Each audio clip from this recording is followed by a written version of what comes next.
Morgan, can you lead us in the Pledge of Allegiance?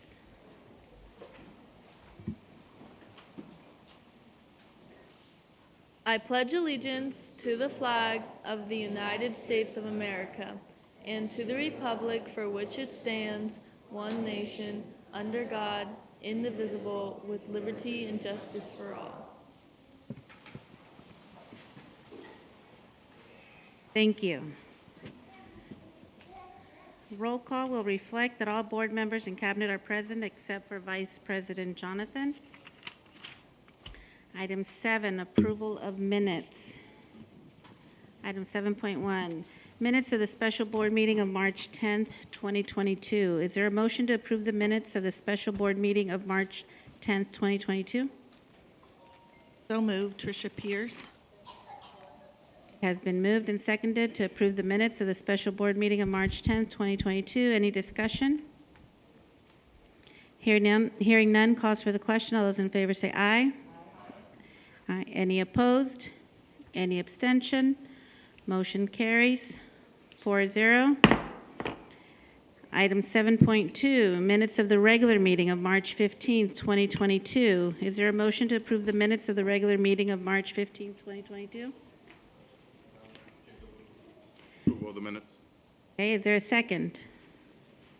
Second. Tricia Pierce. Has been moved and seconded to approve the minutes of the regular meeting of March 15, 2022. Is there any discussion? Hearing none, calls for the question. All those in favor say aye. Aye. Any opposed? Any abstention? Motion carries 4-0 with one preferential vote. Board meeting addenda, item 8. Superintendent Bailey, is there any addenda to the agenda? Just one change. Item 20.2 will be likely moving to a future agenda. New certificated job description for counselor on special assignment, item 20.2. So we'll pull it from this evening's agenda. All right, let me go ahead and pull that. Item 20.2. Okay. All right, going on to item 9.1, agenda of the regular meeting of April 12, 2022. Is there a motion to approve the agenda of the regular meeting of April 12, 2022 with the changes? Is there a second? Second. Tricia Pierce. Has been moved and seconded to approve the agenda for tonight's meeting with the changes. Is there any discussion? Hearing none, calls for the question. All those in favor say aye. Aye. Any opposed? Any abstention? Motion carries 4-0 with one preferential vote. Item 10, community staff student recognition. Superintendent Bailey. Yes, we have the pleasure of recognizing a bunch of people this evening, so I'll invite up Ms. Mary Perry, our PIO, for the official recognition. Thank you. Thank you, and we have a number of people, and not everyone could fit in the room. So before I recognize each person or group of people, I'm going to make sure they're in the room, okay? So I think that Melissa and Jessica are both here. Do you have family with you who are out in the hall? So everybody is here. Okay, perfect. Well, we're going to start with a very special recognition. And that goes to John Glenn Middle School paraeducator Melissa Ballard. Melissa, do you want to come on up?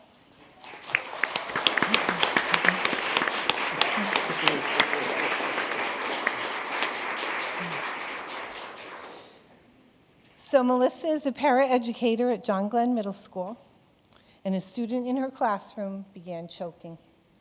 Melissa followed all standard procedures and asked the student if he could speak. He could not, and then he stopped coughing. Melissa quickly informed another paraeducator to go get assistance, and that's Jessica Saldiva. Jessica, you want to come up too?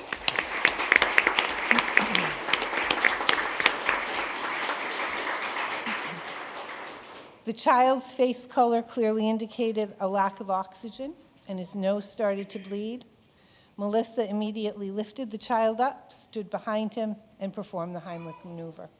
After a few thrusts, a piece of apple was dislodged, and he began breathing normally.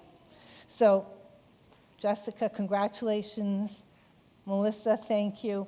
Those aren't big enough words for what you did. But if you'd all join me in a round of applause.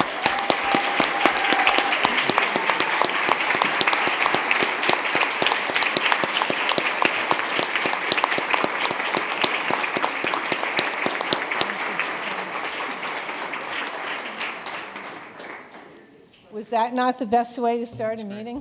Yeah. Okay, page 2. The next one is going to go to Shadow Hills High School theater students, and I know they are in the hall. I'm sorry, theater. Did I not say theater? Yeah. Okay. Here they come.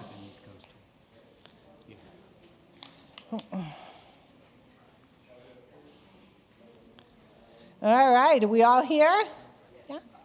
So congratulations to Shadow Hills High School theater students Irma Aguilar, wave, Amina Allah, Maximus Rubalcava, and Reed Waterman.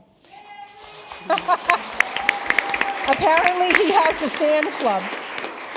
So these students competed in Chapman University Theater Department's Henry Kemp Blair Shakespeare Festival. And as I said, here they are. After submitting Shakespearean monologue video performances in January, they attended a virtual festival and awards ceremony in February. And among the students, Amina Allah won Outstanding Monologue, the festival's top individual acting honor, and she is one of only 8 California students to win the prize. And I thought her certificate was being presented by teacher Thomas McMahon, yes. So, Tom? Well, Amina, unfortunately, is not here tonight, but we're just so proud of her. She's a very talented student, as are these two as well, and I'm just proud to be there. Thank you. Congratulations. And I do know for sure the next young lady is in the room, wherever she may be. So congratulations to Tallulah Lulu Rector, a student in the Palm Desert High School AP US History class. And I have to tell you, that's a really tough class. And Lulu entered the National Society of the Colonial Dames of America essay contest, and she's going to be on a plane in June heading to Washington, D.C. for an all-expense-paid week at the Washington Workshop Seminar. She'll be staying at American University and will be participating in workshops and gets to tour our nation's capital. And I think her teacher, Mindy Larson, may be here, maybe not. Okay, but what Lulu did is she has a copy of her essay for each of you. So we'll give them to Blanche, and she will present them to everybody so that you can, I've already read it, it's awesome. So please, round of applause for Lulu.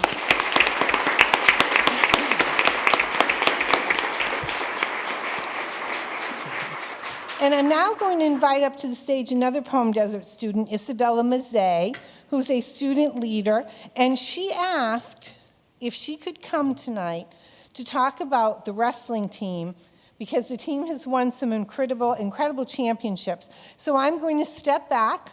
Sean Encinius is going to run a video from the wrestling team with no audio, and here's Bella. They're outside. Would you please let the wrestling team in? Thank you, Bella.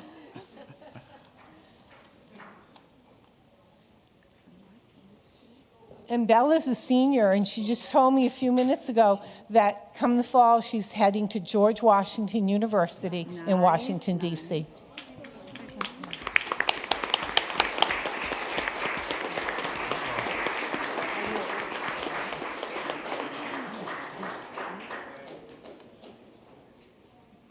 So this year, Palm Desert's wrestling team broke nearly every record held in the Valley. They started off their season by dominating over every single one of their DEL competitors, many of which they shut out. The boys team moved on to be the CIF Southern Section Division I champions, and next they were named the CIF Northern Division champions, where 13 boys and 5 girls advanced to CIF Southern Section Masters. Masters is the CIF Southern Section State Championships, and Palm Desert claimed 7 champions. Bo Montanona and Caleb Van Buskirk were named the lower weight and upper weight outstanding wrestlers.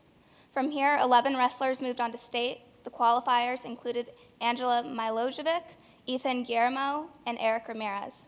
Palm Desert now claims 2 top 12 finishers, Chloe Overgag and Caleb Van Buskirk, an 8th place award which went to Tegan Wynn, who was the first girl in Desert Sands history to make the podium at state, won 5th place to Eric McCown, 2 runner-up awards to Sonny Kling and Bo Montanona, 2 state champions, Daniel Herrera and Brock Montanona, both of whom are sophomores.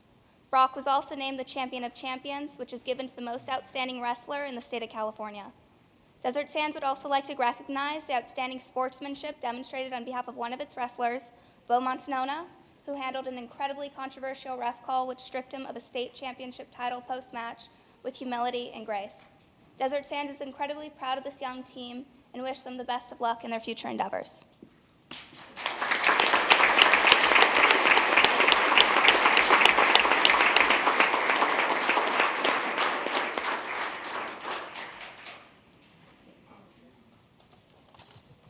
Thank you, Bella, and congratulations, team.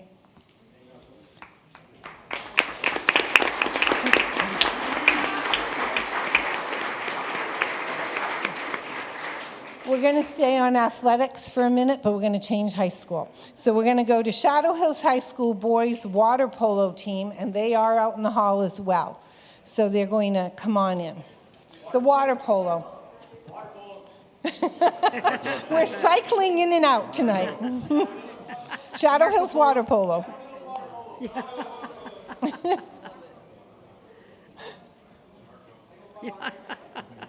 I know it's a little lengthy, but it is a great part of the meeting, great. right? I It's know. great.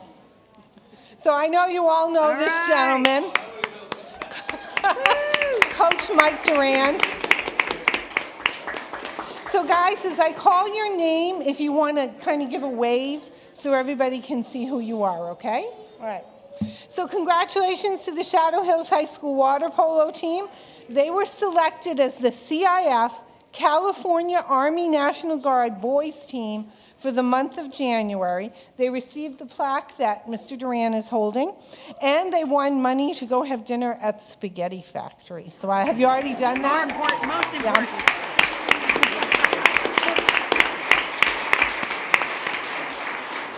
So as I call your name, give a wave. I don't see Sherry. You Sherry? Okay. She's just so little I can't see her. Okay.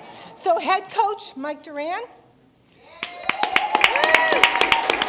Coach Sherry Dunlap. Athletic Director Michael Walsh. And the team, Emma Cormier, Ethan Gonzalez, Michael Gonzalez, Mark Gonzalez, that's it.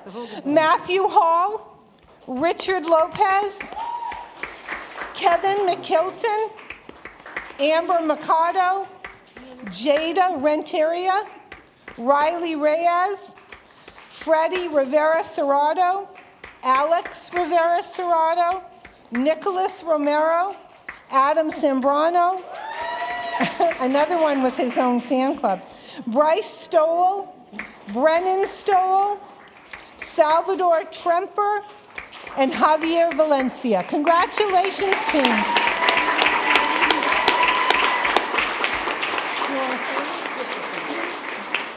Okay, you know Mike. He's going to start talking. Well, good evening, esteemed board, superintendent, and cabinet. Thank you so much for having us here this evening. I want to tell you about an incredible group of young people that have done an incredible job this past year playing water polo here at Shadow Hills. I want to give credit first and foremost, of course, to our principal, Mr. Fajardo, there at Shadow Hills, and to his athletic director. Sorry, it's been a lot of time since I've spoken in public. Coach Michael Walsh. What an incredible team, what an incredible group of people to work for. We are so proud for this award. It is handed out to only one school from each division, basically a boys and a girls team, to be the National Guard State of California team that is recognized in water polo. We started out with the motto, much like them, we said we start with a lot of green recruits, and at the end we are on a mission, and we were so successful that we won the consolation championships in our division, our DEL. And I do want to acknowledge our team captain here, Wyatt Hall, and also Matt Shep over there. And thank you so much, gentlemen. I'll probably spare them unless you want to say just a word, Matt, or anything. Just please, just yes. Shep? Thank you for having us tonight. I'm very honored to get this award, and I think all the credit goes to our boys that joined the team when we only had a couple players, me, Shup over here, and Adam, and Richie.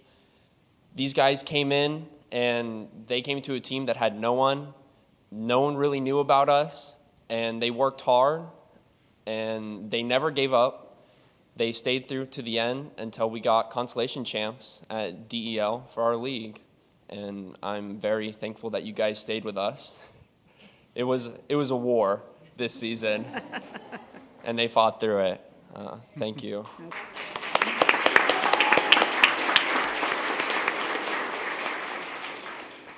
Hello. Like you said, it was a war. Each game was hustling nonstop.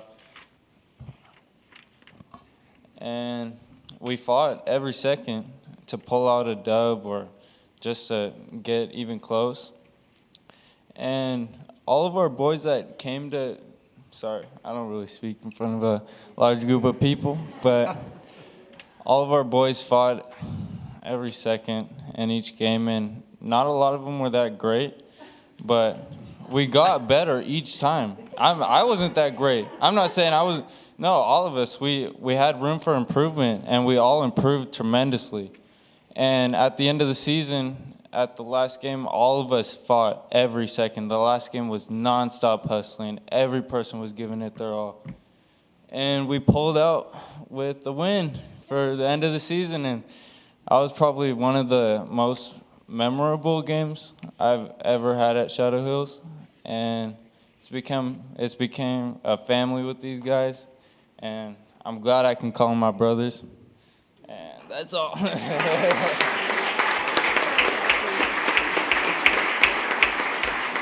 And we just want to again say thank you. And I forgot to recognize Coach Sherry Gunlock over here, who runs everything. Let me tell you, if you knew, she keeps us in line.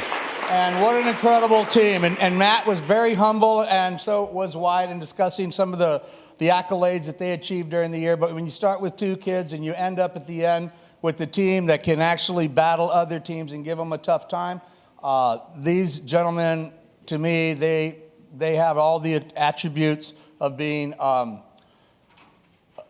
citizens that are never going to buckle from a challenge. They have tackled every single thing we've ever given them to do, and we are so proud of them. And we want to thank you all for honoring us this evening, and we'll let you go on with your meeting. But thank you. It was so nice to see so many friendly faces and happy people today. Thank you, everyone. All right, guys. I've actually seen them play. I have a relative on a competitive high school water polo team. So I have been at the Shadow Hills game, and they are awesome. They're really great. All right, now we have another group of people. So Carrie and Carrie, do you have everybody in the room? Yes. Okay. So it was an incredible year for our science fair participants, and they took home a whole bunch of prizes from the Riverside County Office of Education Science and Engineering Fair. So I'm going to call each student, and they're going to wave so that we know they're all here, okay? Carrie, we good to go? Yes. Okay. Wonderful. Do you want to join me, Mr. Goodley? Kevin, thank you so much for coming. Really appreciate it.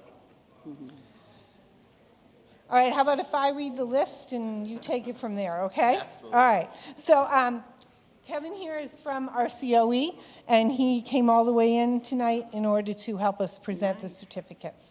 So bronze medalists are Story Hoffman from Gerald Ford. Are you here, hon? No. Her project was Rocket Car Going the Distance. Then we have Santiago Montez from Theodore Roosevelt Elementary School. There he is. And his project was Freshest Flowers. Silver medalists are Elle Majors and Katarina Burr from Gerald Ford Elementary School. Are they in the room? Come on, Jenna. And their project was Fidget Focus.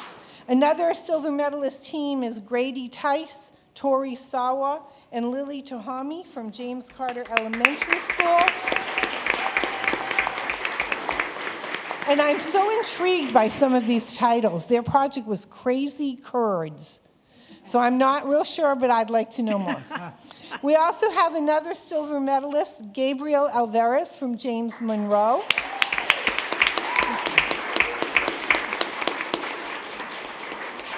And his project was How to Clean Smoky Air.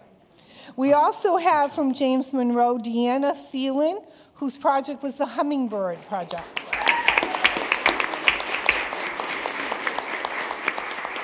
It's truly amazing to see how many Riverside County Office of Education winners we had this year.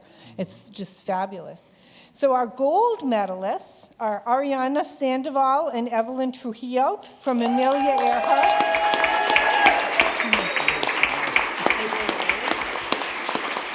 And they did Robot Motion Experiment. Another gold medalist is Ian Thomas from James Carter Elementary School.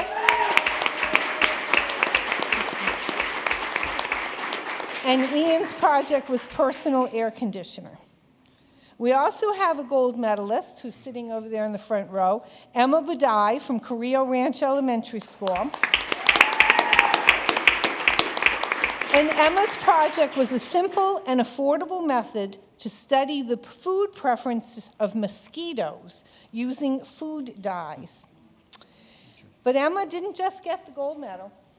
Emma is also the River County Community Award recipient for Science and Technology Education Partnership.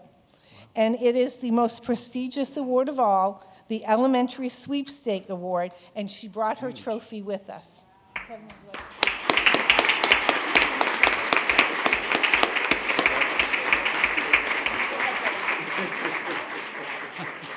Well, esteemed board, cabinet, I really appreciate you providing the opportunity for Riverside County Office of Education, me as a representative, Kevin Goodley, to be here. For everyone in the audience as well, let me add a little context of Emma's award.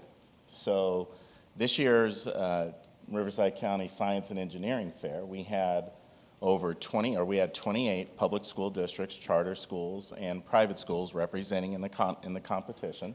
We had 400 projects, science projects, in the 3 divisions, elementary, junior, and senior divisions. And in the elementary division, there were 126 projects. Emma's had to go through 2 rounds of qualifying. The judges are all STEM certified, either medical doctors, professionals, or PhD professors. Most, I'd say about 99% of them are. We have many teachers also in the county that also have expertise in science. But in 2 rounds, she scored the highest points. She had the highest rating. And so, Emma, when I say you are extremely special, and this is quite an honor, over 126 projects from Blythe, California, if you don't know where that is, almost border of Arizona, to Temecula, California, almost to San Diego, to Riverside, or actually Corona, Norco, which is bordering on Los Angeles County, and in Riverside, or as we go up to Beaumont, which is borders on San Bernardino County. That geographic area, the 7th largest in the state, you had the first place prize. So congratulations.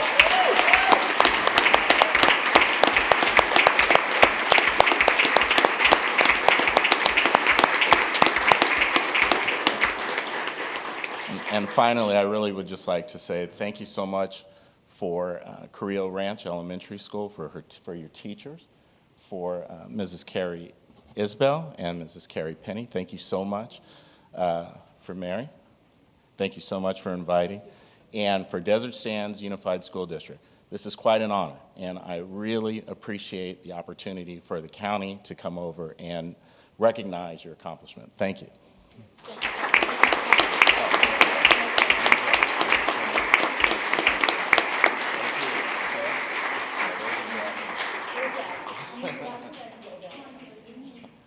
And your father. And mother. Sorry. Yeah. Oh, come on, Dave. There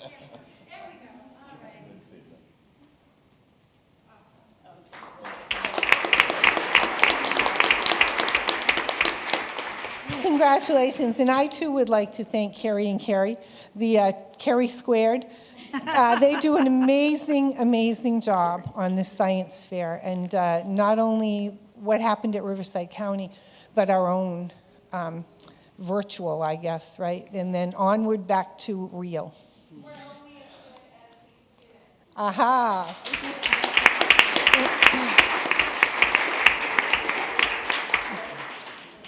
Thank you. Okay, the next group is our high school Battle of the Books winners. If you're here, come on up here.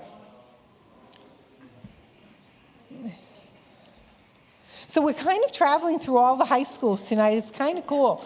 The winner this year was Indio High School. Actually, that's not true. The winner is Palm Desert High School. I'm sorry. But we've had the participants were from Indio, Shadow, and currently our winner, Palm Desert High School. So the books were selected by Ernestina Frias, the district's lead library media specialist. And the books were If I Say, Astonishing Color of After, 57 Bus, Children of Blood and Bone, and Color Name Variety. And so, what's that? Variant. Oh, you're right, Verity. I have it spelled right, I just didn't say it right. So the PDHS winning team were sophomores Daphne Lee, Caden Lindsay, and Jillian Moreau. And the juniors were Ellen Lehman and Mary Jane Lyman, right? Is that correct? And which one are you? Okay, so here she is, if you'd like to give her a great big round of applause. All right, I'm really close. So over 300 people attended a haiku contest that was held recently at Coachella Valley History Museum in Indio. Close to 40 students from all grade levels submitted poems, and 5 were selected to read them aloud at the museum and presented with $50 for participating. And among the students were 2 of our own from Shadow Hills High School. So congratulations to sophomore Samuel Martin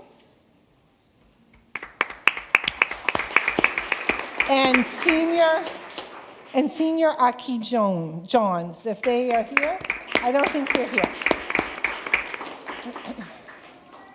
So Sean's over there doing his thing. Do you want me to do your part, or do you want to come up and do it? Sean Webb. You want me to do it? Okay.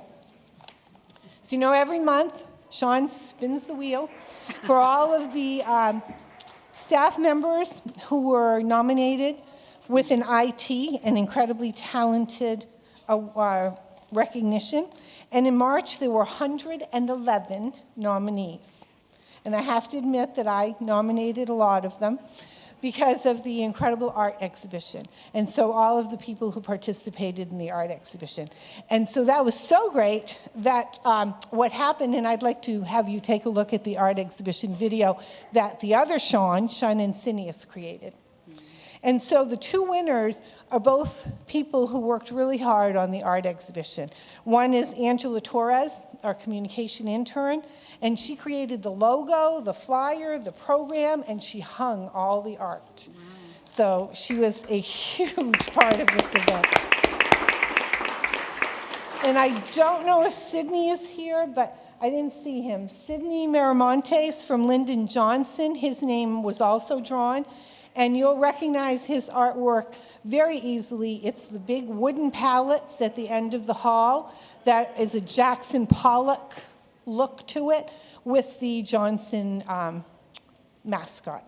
So I'd like to say the exhibition, I think, was hugely successful, and I'm so excited that our winners were from both from this event. Okay, Sean, there it is. There's the piece for Sydney Miramontes. So I have one more recognition, and I hope you'll indulge me for a few minutes because this one's very special. So I'm really proud to tell you that the Meritorious Achievement Award was presented to an alumni from Pittsburgh State University. And the actual award will take place on April 15th at the school's Alumni Center. So I'm going to let you guess who this is. So the honoree holds both a bachelor's degree in education and a master's degree in education from that university. He has worked in the field of education for over 32 years, and his last years were here at Desert Sand. And I know I don't need to list all of his accomplishments.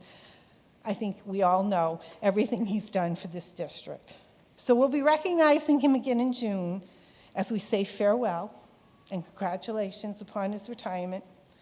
I'm very, very fortunate to be one of his direct reports, and I'm beyond thrilled to tell you that the person who won the Pittsburgh State University Meritorious Achievement Award is Superintendent Scott Bailey.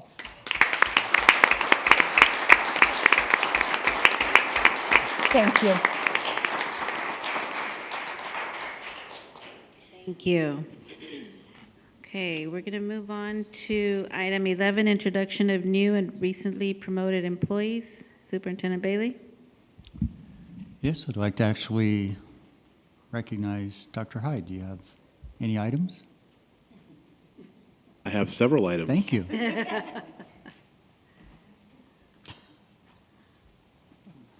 So I'm very excited and pleased to report that we have several introductions of new staff, new management staff.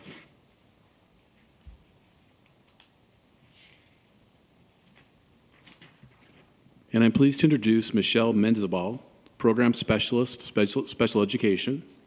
Ms. Mendizabal earned her mild, moderate, and moderate to severe education specialist credentials. Yes, she possesses both. And her master's degree in special education from the California State University at Long Beach.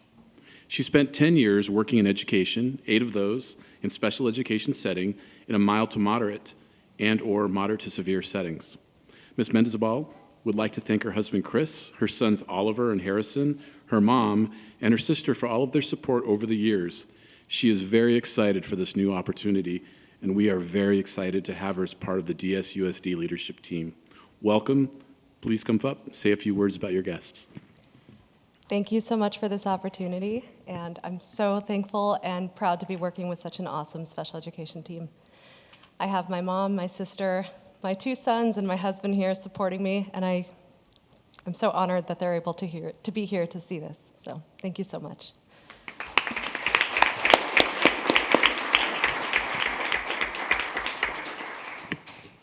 Sorry, I forgot. Do I stay? Okay. Oh, no, you did perfect. Yeah. There really isn't a script, so well done, ad-libbing. I'm also pleased to introduce Jason Mills, Coordinator, Special Education. Mr. Mills earned a bachelor's degree in history, a special education credential, and master's degree in educational administration from the California State University at San Bernardino. He has served as a special education teacher at the elementary, middle, and high school levels. As a high school SAI math and science teacher, he took a leadership role as department chair and later became a program specialist. After earning his administrative credential, he became a high school assistant principal. During his tenure as a classroom educator, he always worked to provide students with the best educational outcome, despite hurdles such as disabilities, socioeconomic disadvantages, or other mitigating factors. As an administrator, he has continued that pursuit and learned the ins and outs of balancing various points of views on this issue, always working to ensure that his student stays at the center of focus. Mr. Mills' accomplishments include the introduction and maintenance of restorative justice programs at a comprehensive high school. He also served as the district lead alternative dispute resolution representative, a WASC team lead, a California League of Middle Schools Educator of the Year, and is the CSEA WHO Award winner. Mr. Mills has 2 children. His daughter Jaden attends the University of Nebraska at Lincoln, working on a moderate to severe teaching credential. And his son Ethan, also who attends the University of North Texas at Dallas, studying computer science. Mr. Mills enjoyed coaching youth and high school sports, but now that his children are grown and in college, he is searching for his next passion. He does enjoy taking time to read and loves to ride bikes. He states that he's excited to take on this new challenge with our district. Jason Mills, welcome to Desert Sands. So as you said, I'm very excited to take on this new challenge. Thank you so much for giving me the opportunity, and look forward to meeting everybody and working together. Thank you. Congratulations. And last but certainly not least, I am very pleased to introduce Megan Peterson, Coordinator Special Ed. Ms. Peterson graduated from San Diego State University with a bachelor's degree in liberal arts. She earned her multiple subject credential, special education credential, and master's in education, special education from California State University at San Marcos. And both her preliminary and administrative credential and master's degree in educational leadership from Brandman University. Mrs. Peterson has worked in the field of education since she was 18 years old. She has served as a paraprofessional, special education teacher, teacher on special assignment, and most recently as a program specialist in both Palm Springs and Desert Sands Unified. Ms. Peterson has been the Teacher of the Year at the site level twice, the District Teacher of the Year once, and as I mentioned before, she came to our district a short 6 months ago as a program specialist and has quickly become a valuable and respected asset, prompting her promotion to this position. She and her husband Charlie have 2 children, Gwen and Will. She enjoys playing with their 2 dogs, traveling and spending time on the Colorado River. Ms. Peterson appreciates working for the district where her family resides and her children attend school. Congratulations on your new position, Mrs. Peterson. Please introduce your guests and say a few words. Thank you. It seems like yesterday that I was up here introducing myself as a program specialist, and now 6 months later, here I am promoted to coordinator, and I couldn't be more excited. I've had time to work at many of the school sites with many principals, administrative staff, related service personnel, support staff, and I just can't wait to meet everybody else. So thank you so much for this opportunity. My husband Charlie is here tonight with my children, Gwen and Will, and just thank you. I'm so excited.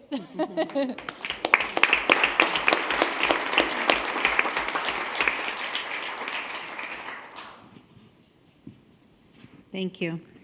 And any board comments for our community staff student recognition and our new or recently promoted employees? Ms. Borgen, do you have any comments? No, just thank you all. Mr. Alvarez? Congratulations to all. It's very, it's overwhelming and there's a lot to try to keep track of. So just congratulations to all. Thank you. Ms. Pierce? Yes, welcome to our new and promoted employees, and also I'm just overwhelmed with all the recognition we did this month. Very proud of our district and the students here, as well as the teachers. Thank you. Ms. Porras? I want to welcome the new employees and congratulations on your moving up in 6 months. Wow, that's amazing. Anyway, look forward to you guys just knocking it out. So really proud of you and just really excited that your families are here. It's so great to see your families supporting you, moms and kids and husbands. Anyway, congratulations, and really it's great to see you guys. And I know there's so much. I mean, I was taking notes like crazy for all the recognition for our kids, and it's like, oh my gosh, I feel like I'd take another 10 minutes just saying congratulations. So anyway, congratulations to all of our students and all of our coaches and teachers, and it just shows just how amazing and how wonderful Desert Sands is. And so anyway, congratulations to everybody. Superintendent Bailey? Likewise, I congratulate everyone, all our honorees this evening, our new employees, welcome to the family, and those being promoted that are already part of the family. You're growing up. So welcome to the new employees and congratulations on your promotion. I do want to, you're right, there's so many student recognition, staff, and community, but I did want to emphasize that there was a nice kind of everybody was included. We had sports, we had the arts, we have academics in there, and it's just a well-balanced, and it was just amazing to see and recognize all our students for the hard work that they've done all year. Congratulations to everybody, and thank you. And we're moving on to item 12. We have informational items. 12.1, the Head Start program reports for December 2021, January and February 2022. We also have item 12.2, Palm Desert High School's Academic World Quest team participation in the 2022 Academic World Quest National Competition in Washington, D.C. They'll be on from April 28th to May 1st. That sounds like a nice little getaway there. Very nice. Yes, it is well-deserved. Going on to item 12.3, Palm Desert High School's Career Technical Education Students' Participation in the 55th Annual Skills USA California Leadership and Skill Conference in Ontario, California. They'll be there from April 21st to April 24th, and that one is that one's good. Yes.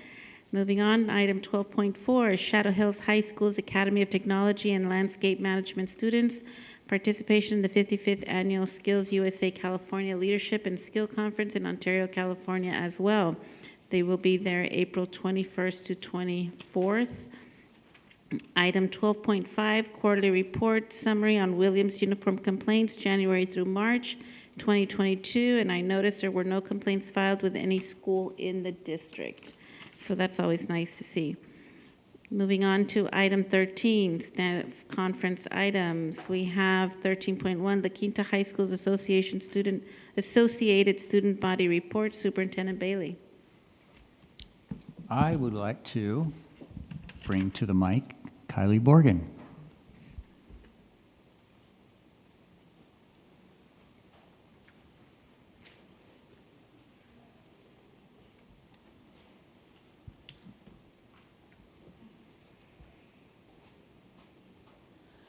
Good evening to everybody. Today I have a presentation to show you all about what's going on at La Quinta High School right now in this new year. We're very excited to be back in person doing so many activities, not behind our computer screens and a bunch of black screens anymore. It's very exciting for us. So I'm going to show you a short video presentation, and then we also brought our choir here to perform for you guys as well. But before I get into that, I just would like to highlight my favorite part about La Quinta High School, and that's our inclusiveness and how we have a little bit of something for everybody. Me, myself, I keep myself very busy. I'm doing 3 sports. I'm in the IB program, ASB. There's just something for every single student there. We have so many different clubs, academies, athletics. We have our MHA, which is a 2-story building that looks like a hospital, basically. And we do things like we had a blood drive there where kids were able to donate their blood, and MHA students were able to kind of be in there in person, almost like in a real hospital. And we also have our culinary academy where it's $1 million kitchen that just kids get to cook in like every day. And I know some of you guys were able to come to our dinner, and the food was very, very good.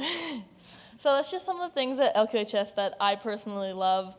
Anybody, whoever you are, whether you're a quiet kid, you're an extrovert like me doing everything, there's always a club, activity, or sport for you to do. And now I'm pretty sure we have our video to pull up, which is a little bit of what's going on this year at La Quinta High School.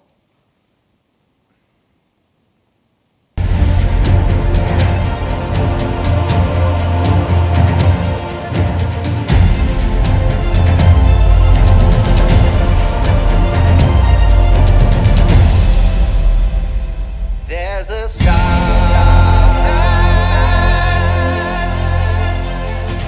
waiting in the sky. He'd like to come and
Thank you, and now I'd like to introduce the LQHS choir.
Thank you to our LQHS choir and Miss McGuan, our choir teacher. And thank you guys for your time to let us present and show you what's going on at La Quinta High School. It's very much appreciated.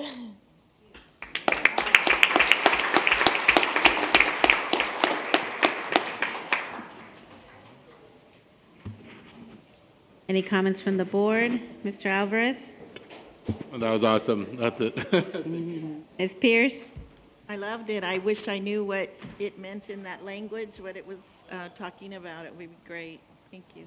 Ms. Porras? That was beautiful. It's like I almost started crying. Ugh. Anyway, that was wonderful. It was very, very heartwarming and just beautiful. Thank you so much for that. Bailey? Kylie, you carry the Blackhawk pride very, very well. Thank And I you. expect great things to happen in the world because of you and your Thank fellow you. Blackhawks. I'd like to recognize you with a plaque for your service on the board this evening.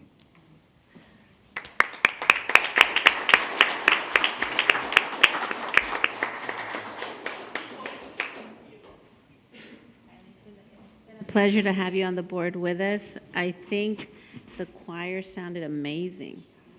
And I mean, the voices, you could hear them distinctly, and it was just, the harmonies were beautiful. It takes a lot of work to get there, and it was appreciated. Thank you.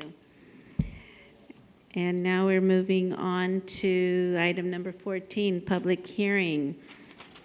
This is public hearing number 09-2021-2022, elementary science textbook adoption. We will open the podium at this time to anyone that would like to speak on the elementary science textbook adoption at 7:53 p.m.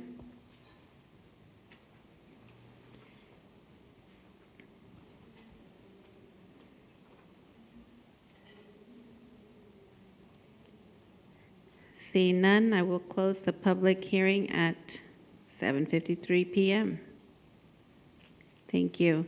Moving on to item 15, discussion. 15.1, COVID response update. Superintendent Bailey. Yes, unless another cabinet member jumps in, I think the only one with comment this evening is Laura Fisher, Student Support Services. Thank you, Mr. Bailey. In a short one, it's nice to see as the case rates go down, my COVID reports shorten. And we hope that continues to hold as our cases are staying lower. Our district dashboard data as of today, a total of 11 cases, 6 staff and 5 students. California Department of Public Health has released as of March 30th some new updates, particularly pertaining to students' exposure and staff exposure.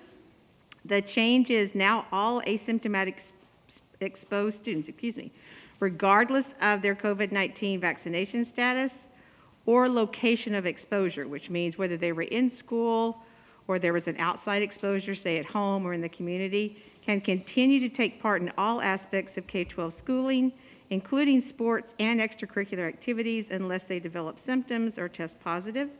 It is strongly recommended that exposed students wear a well-fitting mask indoors around others at least 10 days following that date of last exposure.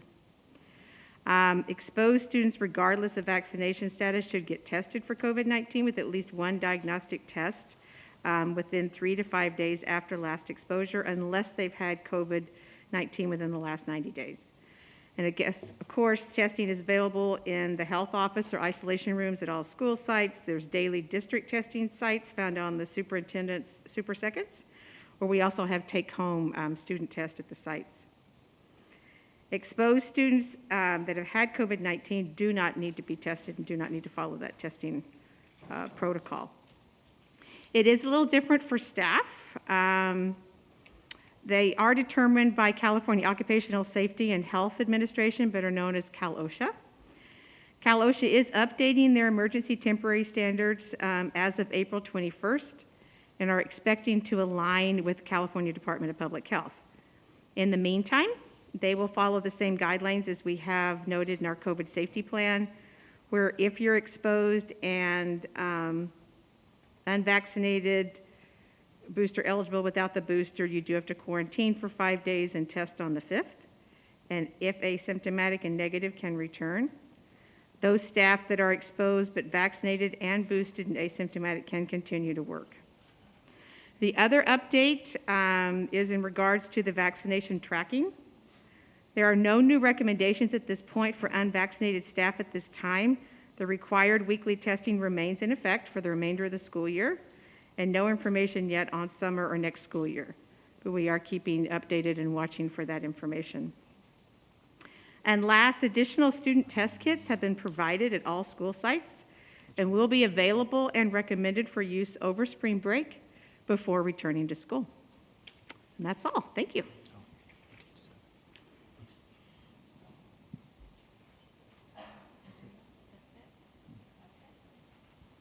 Thank you.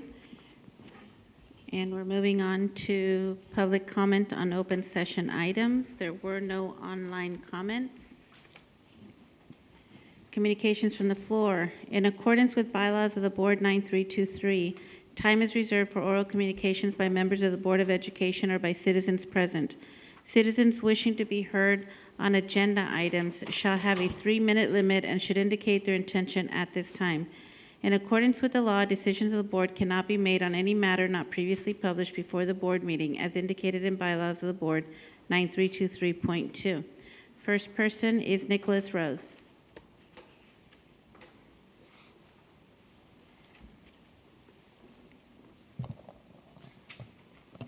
Alrighty.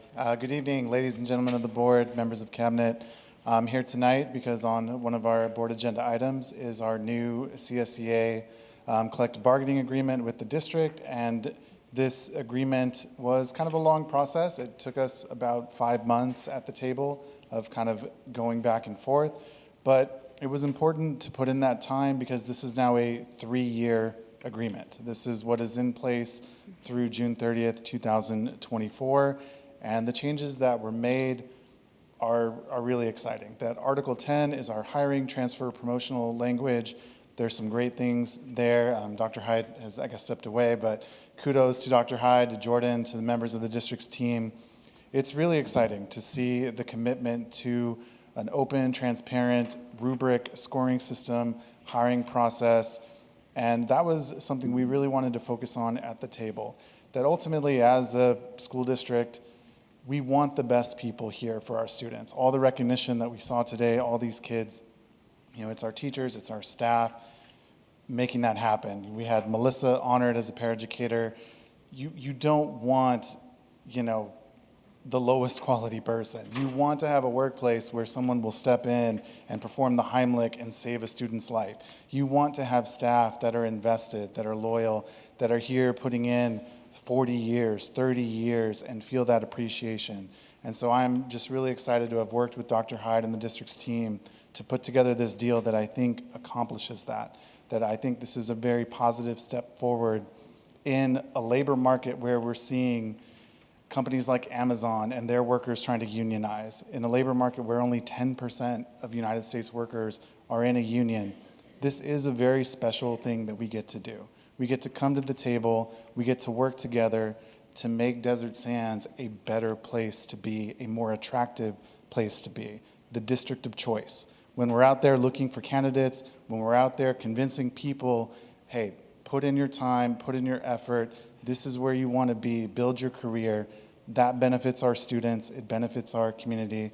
So thank you for considering this tentative agreement tonight. I'm excited to get back at the table. We're right back at it for 22-23, but there's some really positive things here that I'm really excited about for our classified bargaining unit. So thank you. Thank you. Next is Dr. Rudy Wilson.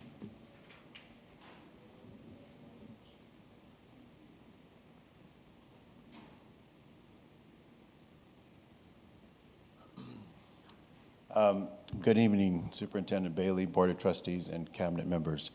A few weeks ago, I had the opportunity to witness something that was glorious. And it came amidst the potential tragedy of one of our students. I got a phone call from a parent saying that there was an accident on 111 in Dune Palms and that one of our students was hit by a car. And so I jumped in my car, and I'm thinking the worst. I get over there, and I was blown away with what I saw. Out of fairness, it was tragic, but it was the best possible outcome for some of the most potentially tragic situations.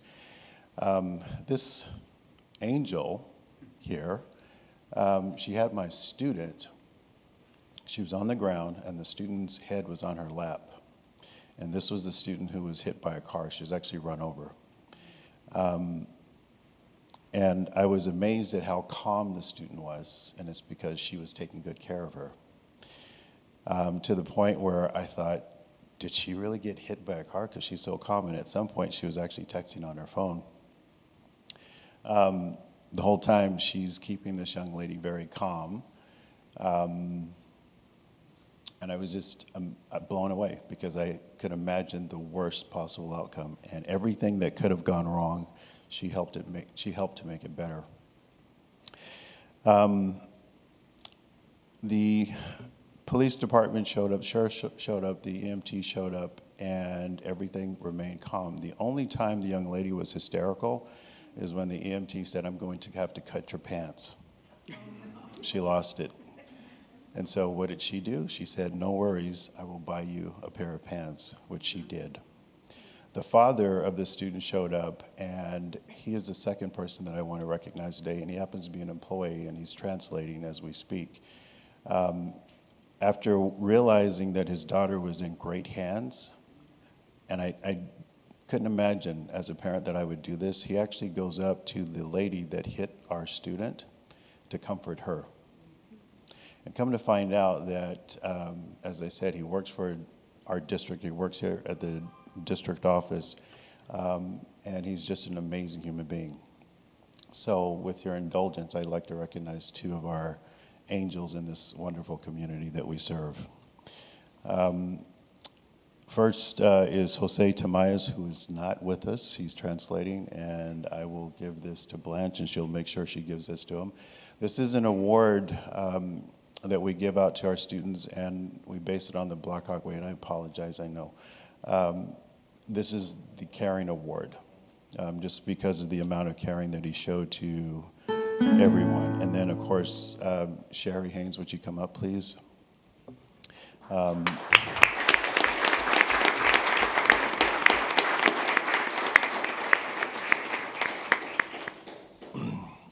I met this young lady on a hiking trail in the La Quinta Cove, courtesy of Sean Webb and Mayor Evans. And as things come full circle, she's saving one of my kids. So, thank you.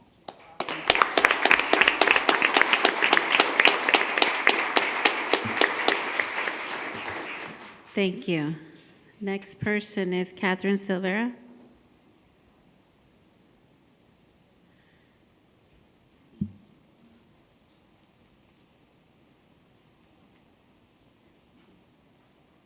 Well, that's something to follow. Again, thank you from one mom to another. Thank you for what you did over there. Good afternoon. First, I want to congratulate Dr. Kelly May Volmer. You have already led our district forward. I'm excited to see how you will lead us into the future. Your experience within the Coachella Valley, in our districts, and within our schools is an invaluable resource. The board could not have picked a better person. I do want to address the agenda item about the continuing the contract with the virtual speech and language pathologist. As a parent and a student, a parent of a student who has been in speech, another child who is starting the evaluation process, as well as someone within the school as an educator, I have seen all sides of this virtual program, and to put it frankly, it's not working for students, teachers, or parents. First, communication. There's no one person on campus for a teacher or parent to contact with questions or comments. I am in the school and I had no idea who to email when I had questions about either one of my children. Instead of one SLP on site, there are two virtual SLPs assigned and two people on site to literally walk the children back and forth. There is no on-site coordinator. When I finally got an email address, the timeliness of this communication was lagging due to the time difference. They are on East Coast time and do not work at our site every day. By the time I had our prep, or at the end of the day, to email my questions or concerns, we had to wait multiple days for responses due to this time difference. My child had been waiting for an evaluation since his SST meeting in October. Finally, today, he got his evaluation. If there had been an on-site SLP professional, there wouldn't have been this 6-month lag between SST and the evaluation. Next, consistency. There's a lack of consistency when classes are held or meetings. The teacher and students are told to set schedule, for example, every Friday at 2 p.m., but the SLP cancels classes without telling the teachers or students. The teacher and the students are left wasting their time figuring out if the SLP classes will be held. This is a waste of our teacher's valuable resource, their time, mental energy, and causes undue anxiety with that student. IEP hours are also being missed and never made up. Undue workload. With the lack of anyone on site with the knowledge and answers, it means someone has to pick up that slack as a middleman. A resource educator, special education educator, instructional coach has to pick up more duties on top of their overloaded day and play communicator. They have to follow through to make sure emails and questions are being answered. This is beyond their job description. SLPs are leaving because of their workload. Our site had 70+ cases with one SLP professional. It was not sustainable, and she did not receive help when asked and ultimately left. The answer is not to seek outside contracts. A contract to replace one person with 4 virtually, I cannot imagine if that's financially better. The answer is ensuring that we have enough staff to address the current workload. The answer is actually listening to why the staff are leaving and addressing the systemic problems. Thank you. Thank you. Next is Chase Coughlin.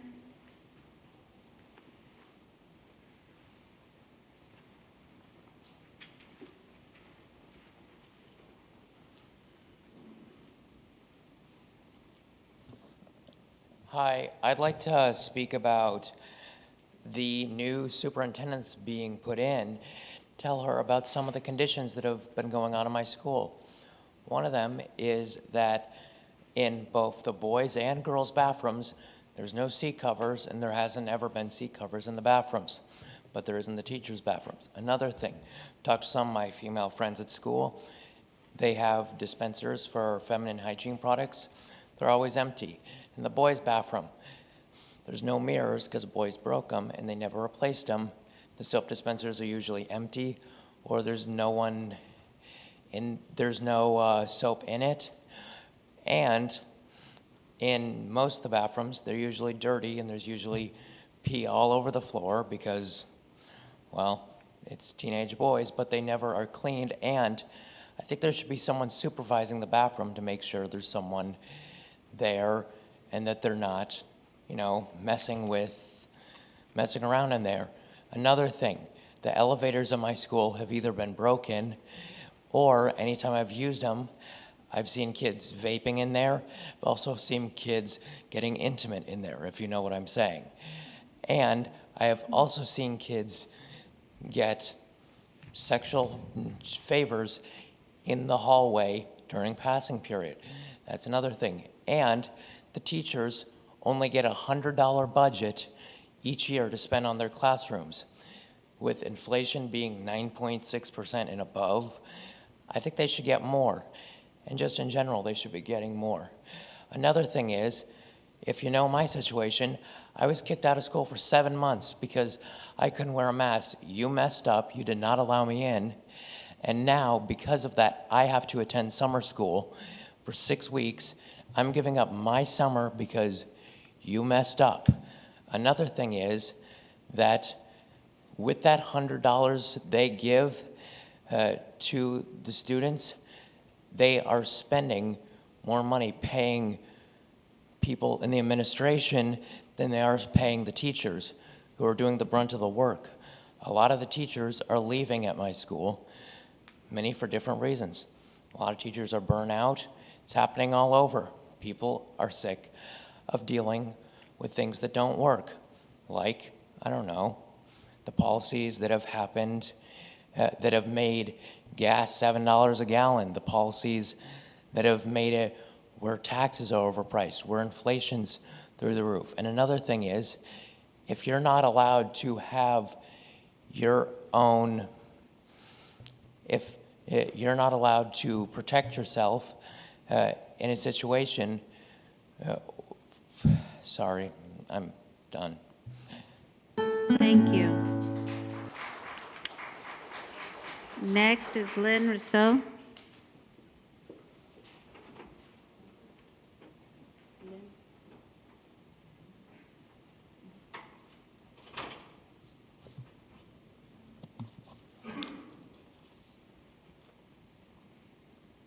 Daddy, am I supposed to hate Mommy because she's black?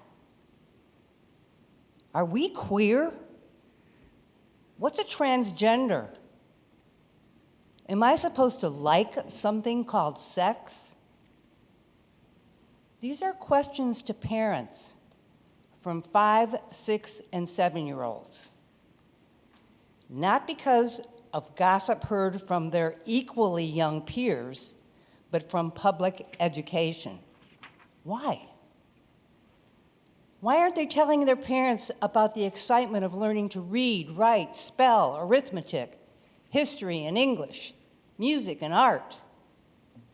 Parents are appalled and outraged, but they have options. Private or charter schools, homeschooling. Homeschooling has grown in the past 2 years. There are wait lists for private and charter schools, and homeschooling fills the gap. Families who can't afford private schools turn to homeschooling. Parents with daytime obligations join coalitions of other parents with different skills and talents, and kids get together in groups with no restrictions to learn and to play. They're not told to question their race, identity, sex, or gender, but how to think, not what to think. Education, not indoctrination, not brainwashing. It was presented at the last meeting that school enrollment is down. That could change. The current balance of power allows the interest of adults who run public education to come before what's best for students. That needs to change. I don't see that happening soon. Meanwhile, I would say prepare for a drop in enrollment to come. Tell that to the teachers' unions and the Board of Education. Next is John Parker.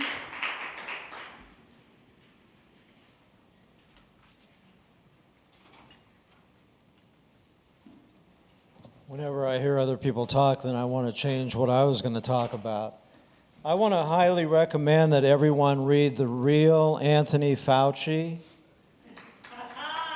The Real Anthony Fauci by Robert F. Kennedy Jr. This book will absolutely blow your mind. If you have a pen and you can write it down, if you haven't heard of this book, then you probably have no idea the stuff that most of us talk about up here. Last summer I joined, oh, by the way, did we say the Pledge of Allegiance today? We did? I forgot. I guess I was out there.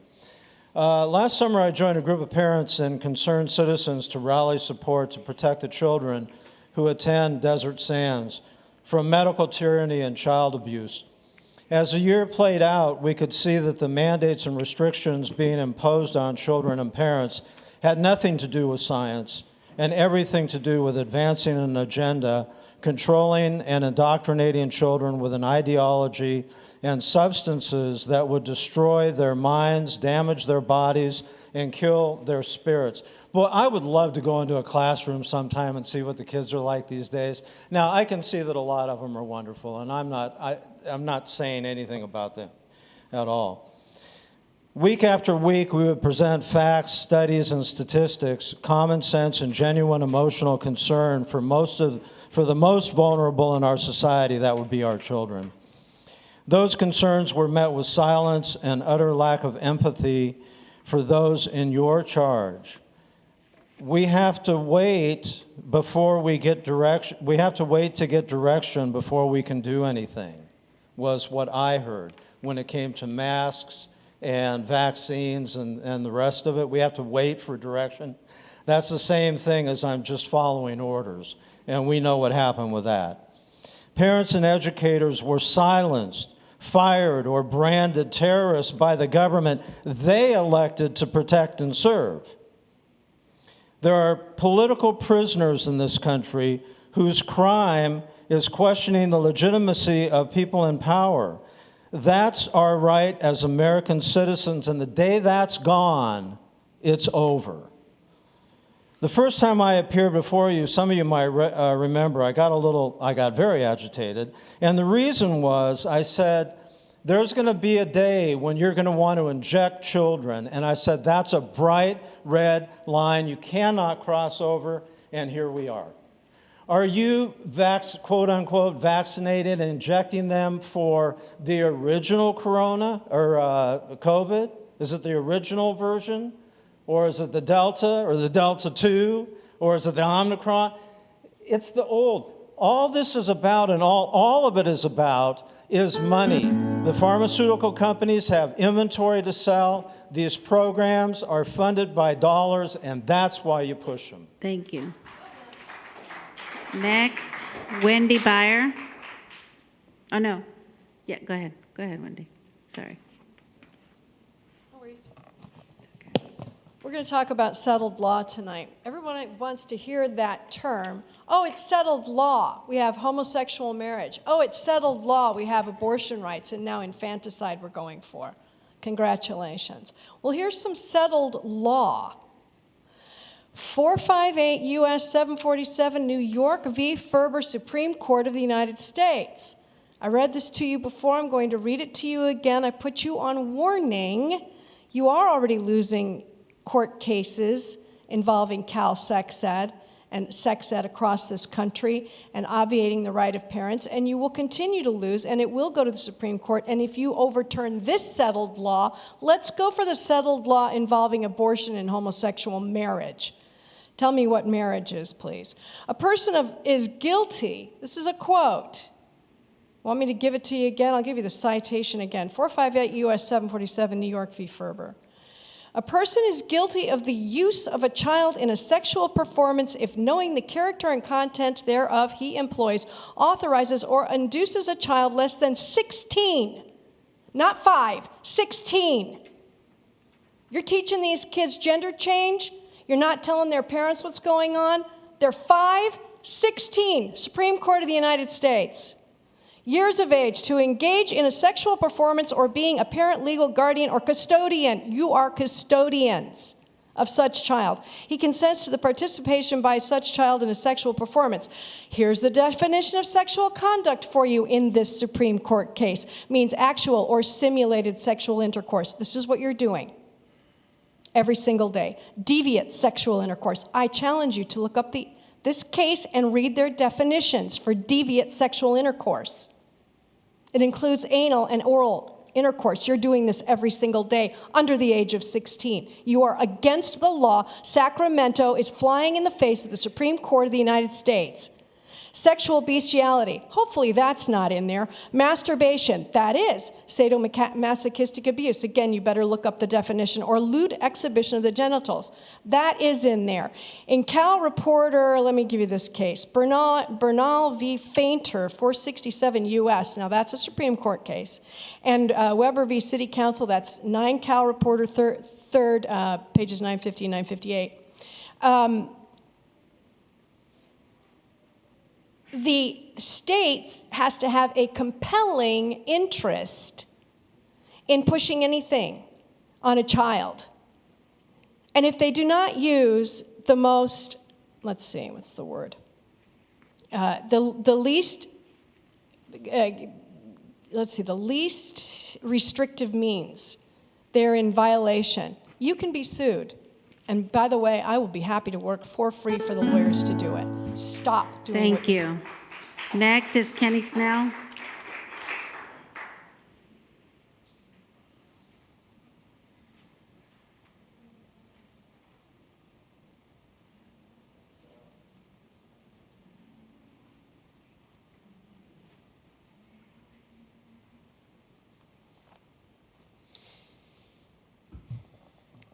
Good evening.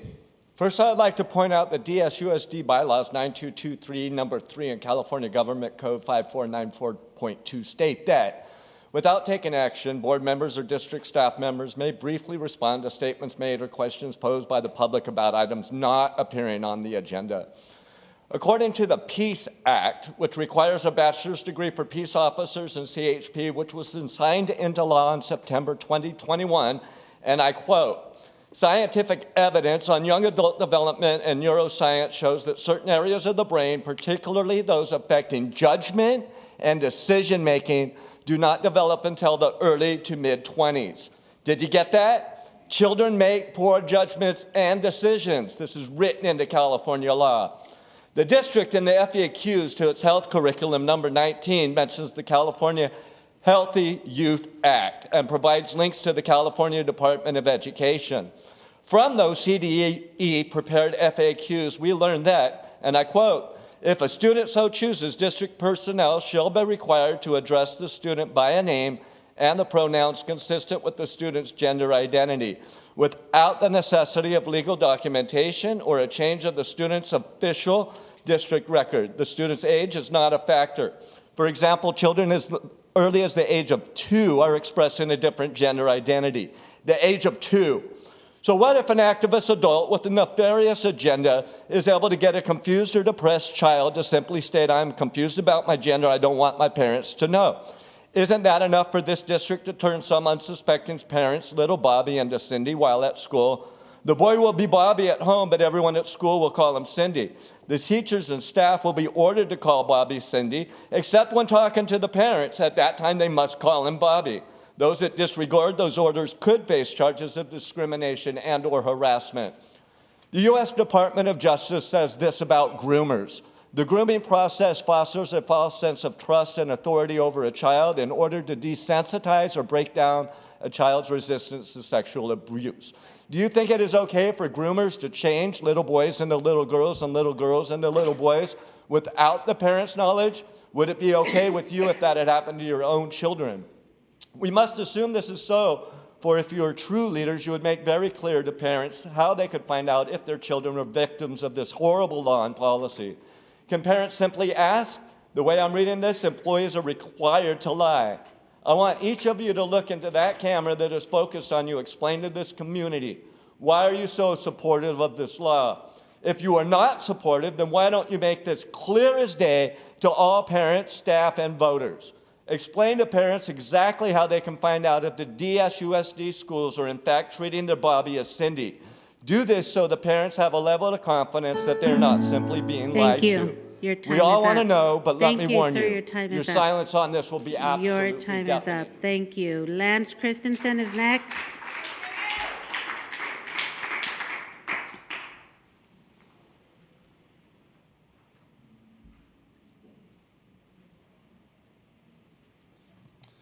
Superintendent, board president, board members, glad to be here. Lance Christensen, Vice President of Education Policy and Government Affairs at the California Policy Center.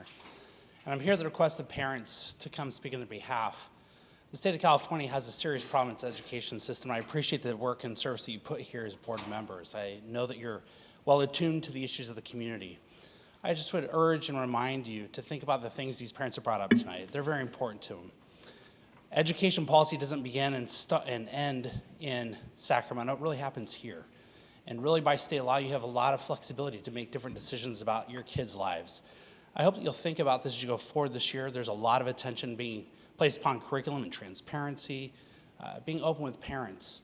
That's the kind of thing that we need to do. Let's add parents back in the education equation for our children and make sure they're heard, especially when they have problems. And thank you very much. Thank you. Next is Dory O'Toole.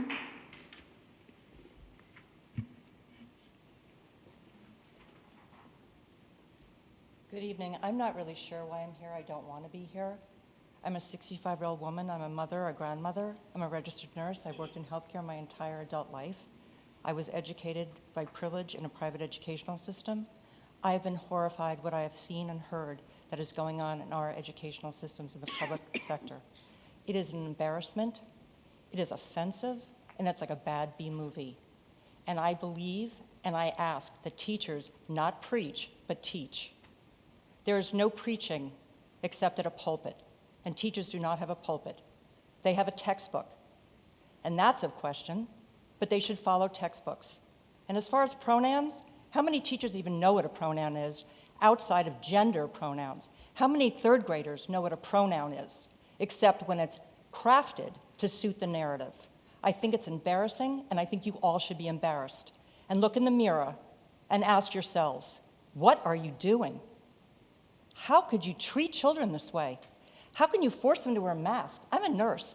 We don't wear a mask except for very specific reasons, and then we throw in a biohazard trash can. We don't wear them all day. We wear them in a patient's room and out of a patient's room. Vaccines, you're not medical people. You have no right to be giving medical guidance. That's out of your jurisdiction, and yet you all continue to do it. I don't know what planet you're all living in, but it's a scary one. And I would rather not be here, but I will come here every week when I'm in town, and I will call you out because you all need to be called out, and you need to explain yourselves. I've watched board meetings all over the country, and you all sit there and say nothing, yet you influence children. Take your responsibility and take it seriously. I'm not going to cite studies and rules and regulations because that's a waste of time. Look in your moral compass. Read it and follow it. Thank you. Thank you. Next is Celeste Feeler.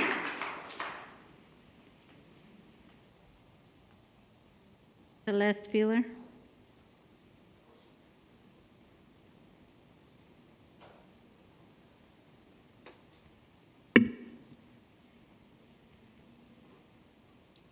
Hello, board.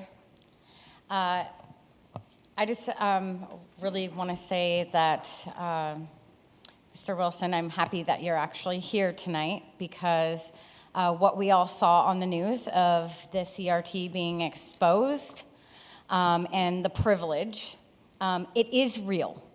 And I have tons of parents that send me curriculum that is being taught from La Quinta Middle School to Palm Desert High School, La Quinta High School, Shadow Hills, and a few of the elementary schools, which I'm still collecting that curriculum. And if you're denying that that is CRT, or if you're denying that it's not happening, or if the board is not holding these teachers accountable for teaching students that if you're white, male, and straight, you live in this privileged world. Well, we have Chase here, that's white, straight, and he's a male, and he has half of a heart. I mean, he can't even do PE. He's never even been allowed to do PE his entire life. So, Mr. Wilson, can you tell me how privileged Chase is? Maybe not right now, but really think about these teachers that are teaching this. They don't even realize that we have kids in our district that are having to go through this curriculum living with a disability. And that is not a privilege. Being on a heart transplant list as a newborn is not a privilege. This needs to stop, okay? Not only that, we are continuing to recall our board. And we want parents on our school board. But we are not working this hard to do this and pounding on hundreds of doors to replace you with another you. So, I'm urging you guys to please do what's right for our kids. And Mr. Bailey, I feel like in my heart you are leaving because you're fed up too. And I know that. I know that you are. And I feel that way because I don't feel that you agree with any of this that is happening in our schools. And if you do, you should have never been there. Thank you. Next is Elena Nishi.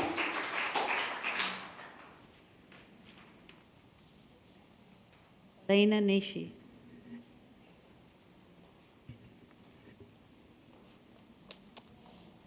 Good evening, everybody.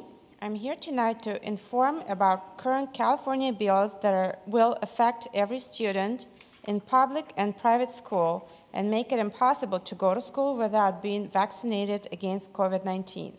Here are a few bills. SB 871 adds COVID-19 to the list of mandatory immunizations to public and private schools, regardless of FDA approval. It cancels personal beliefs exemption and limits medical exemption. This bill is active, but no hearing date is set yet. SB 1479, implementation of indefinite COVID-19 testing at schools.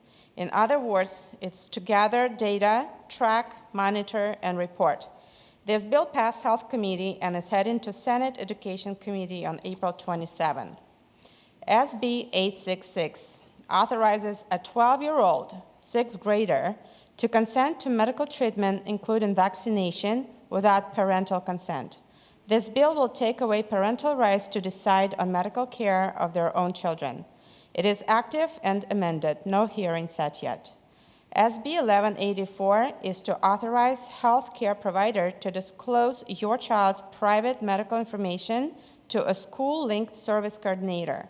This bill passed Judiciary Committee on April 5th. AB 1797, to create a global immunization tracking system. It would be a state-mandated program to disclose immunization information combined with race or ethnicity, set for Health Committee on April 19th. This is just a few. I recently contacted the board members to use their voice and oppose these bills. I wanted to thank Mr. Bailey for staying on top of it and providing valuable information. However, tonight, once again, I'm asking to discuss and decide on appropriate resolution in opposition of these bills.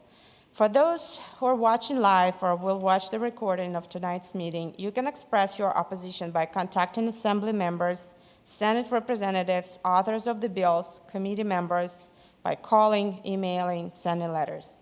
There's no emergency. These mandates are completely unnecessary and rather alarming.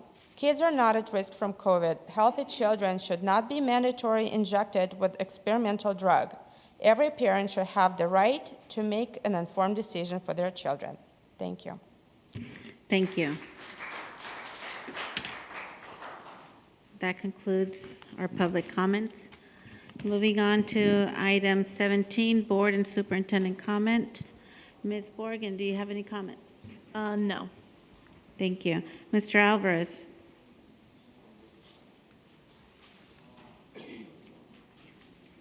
I'll pass. I don't have any comments tonight. Thank you. Ms. Pierce?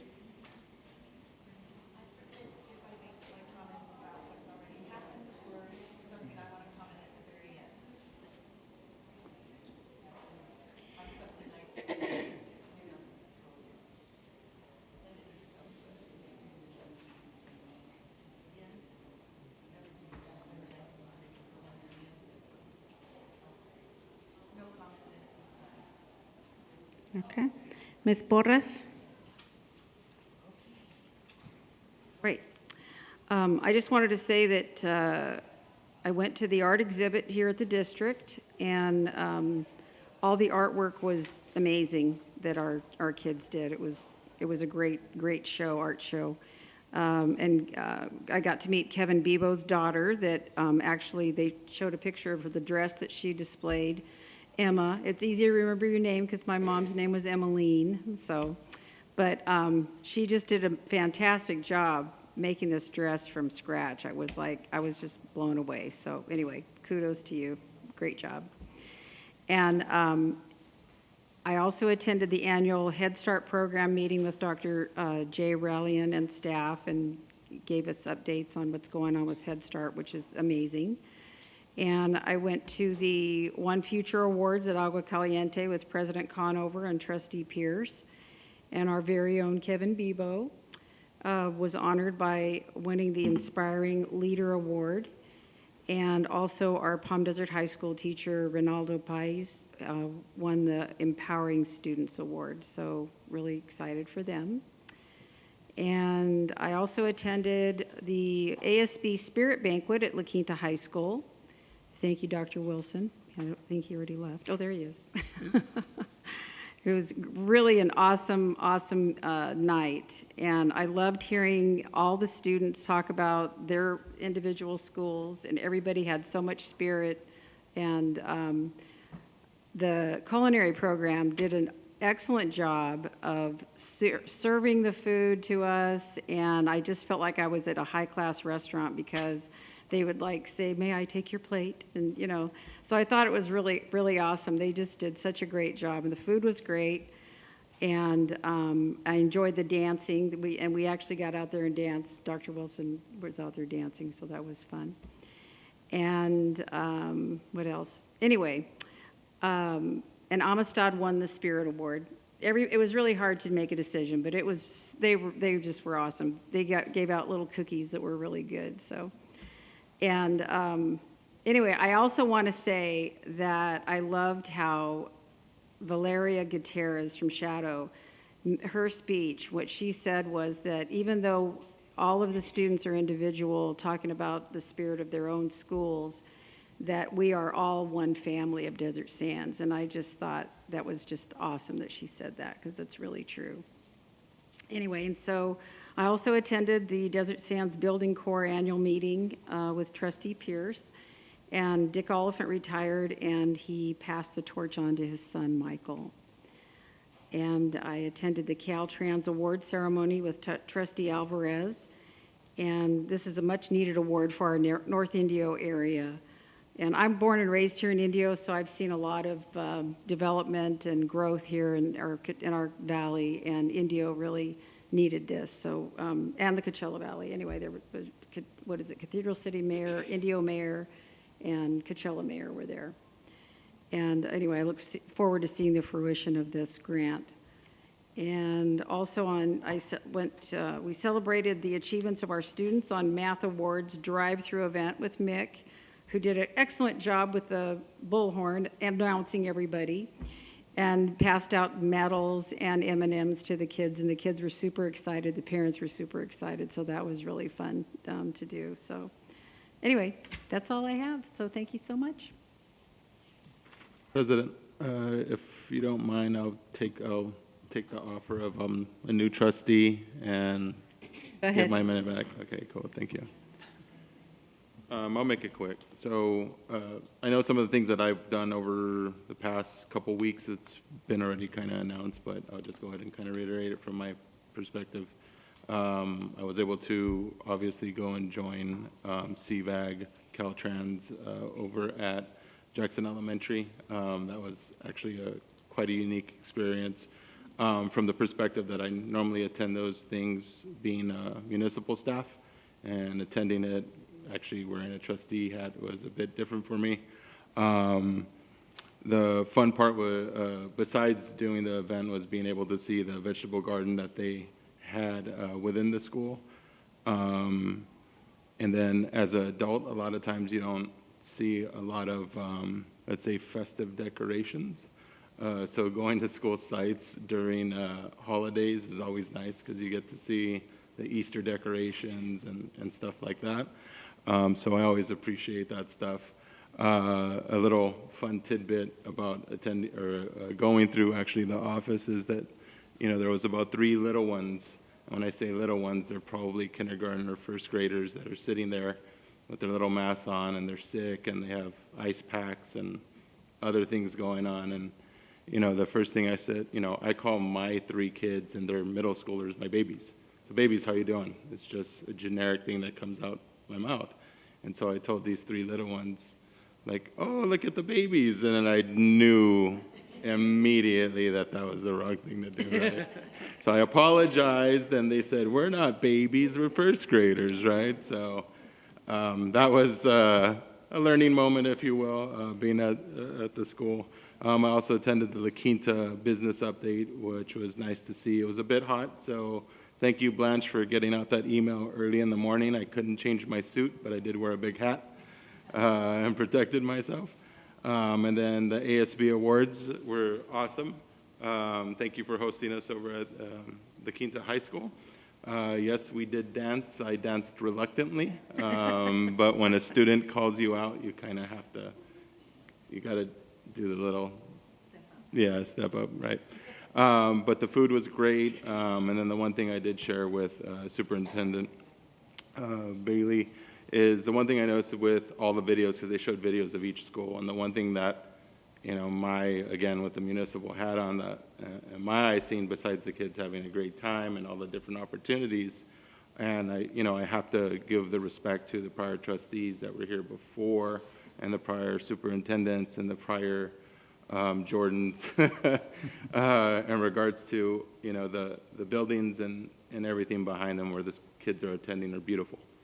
And me coming from different places, whether it was in CV Unified or going to the Quinta Middle, where we were all in trailers for the first 2 years, I think as kids get older, they'll recognize and appreciate learning in facilities like those. It makes things easier when you have, you know, those things at your hands.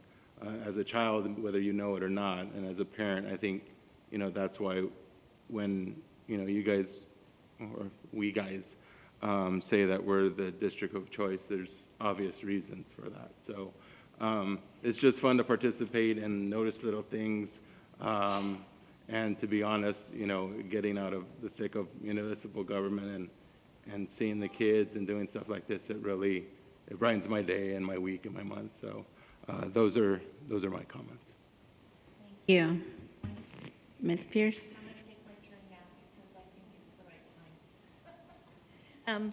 I just want to say how excited I've been to, my goal was to get around and get out and see the schools. And since the last time I did, when we were just opening up, we had the plastic dividers. We were trying to keep desks a certain distance and everything. I really hadn't gotten into that many schools to see things, except if there was an event going on. So in the last week, I've been to 9 schools out of the 32 maybe, and just want to shout out to these schools. At Earhart, for instance, I was able to see the Little Red Hen play in 2nd grade, showing farm to table. And at Amistad, they happen to be having their 25 celebration. The kids that were able to do 25 units accomplished in a quarter, and their goal is 100 credits for that year in order to get their credits caught up. And I loved that it's a small setting of a couple hundred kids, and the climate there is just casual and so, I don't know, calm and friendly. It was just really a great visit. At Truman, talking to longtime principal Carol Bishop, and they're looking so forward to the modernization after being there in a portable, waiting for the new Adams Elementary to open over in the Cove way back in '95, and seeing that really nothing has changed there.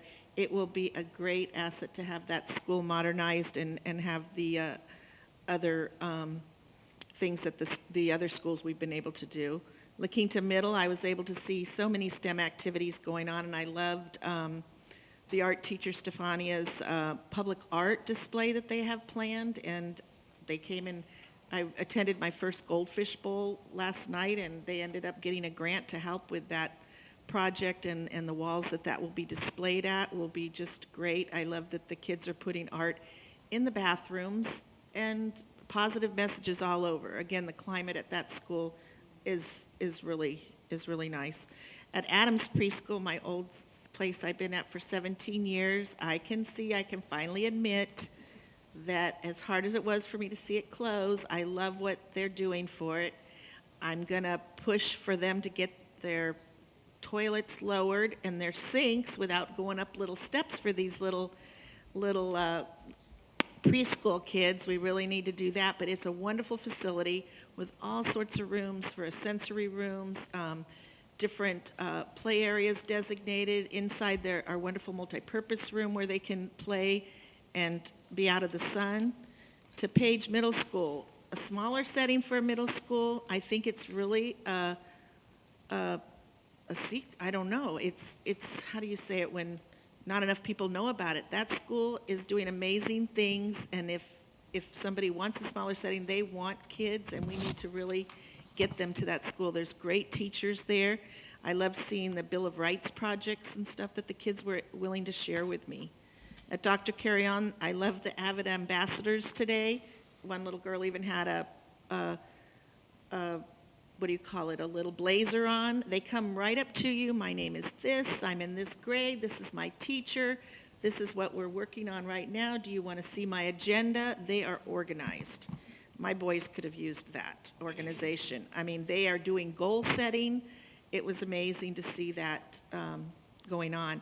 At John Glenn Middle, I had already gone a few weeks back to their farm to school farmers market and watched kids be able to take things home. The teachers shared with me today that some of them came back and reported what they cooked and what they made with the food that they were able to take home, but also looking at them doing their groups in the classroom, their collaboration time, but also class meetings.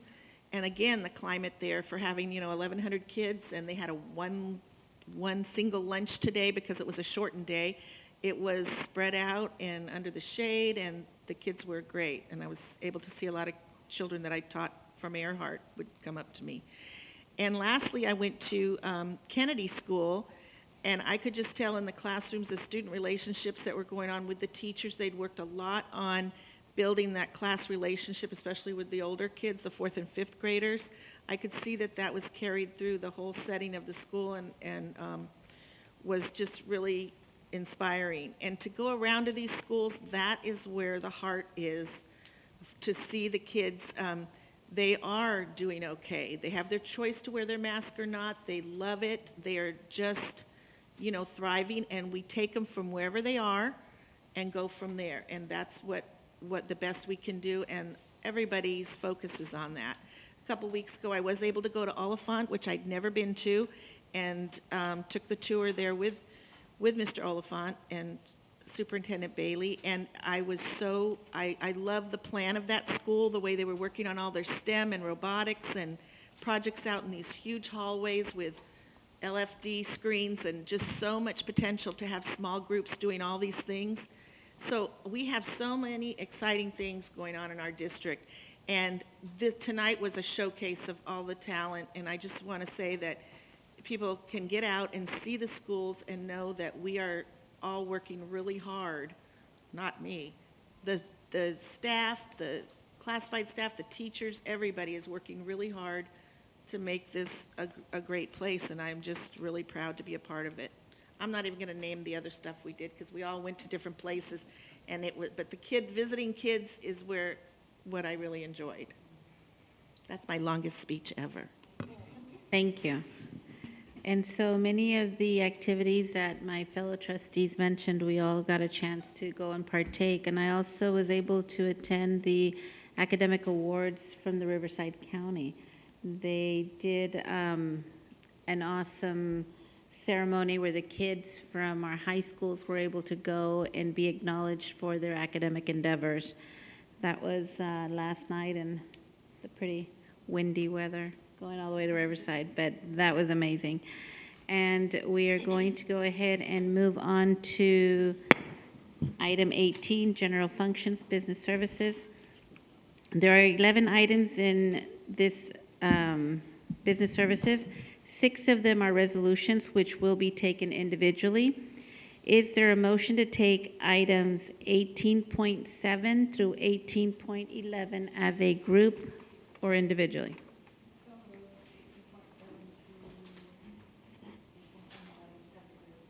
Is there a second? Second by Tricia Pierce. It has been moved and it has been seconded. Is there any, to take these as a group, items 18.7 through 18.11? Is there any discussion? I just wanted to, okay, go ahead. I was wondering, on the Lincoln School, I remember hearing that they wanted, maybe Jordan knows, they wanted that other restroom somewhere, and the color, the painting. I know I couldn't understand the wording. Like, was it turned down because they said it wouldn't be possible to make those changes, or what? No, those are already. That's if you look at the items on the agenda, the resolution of futility. Those are changes recognizing the work.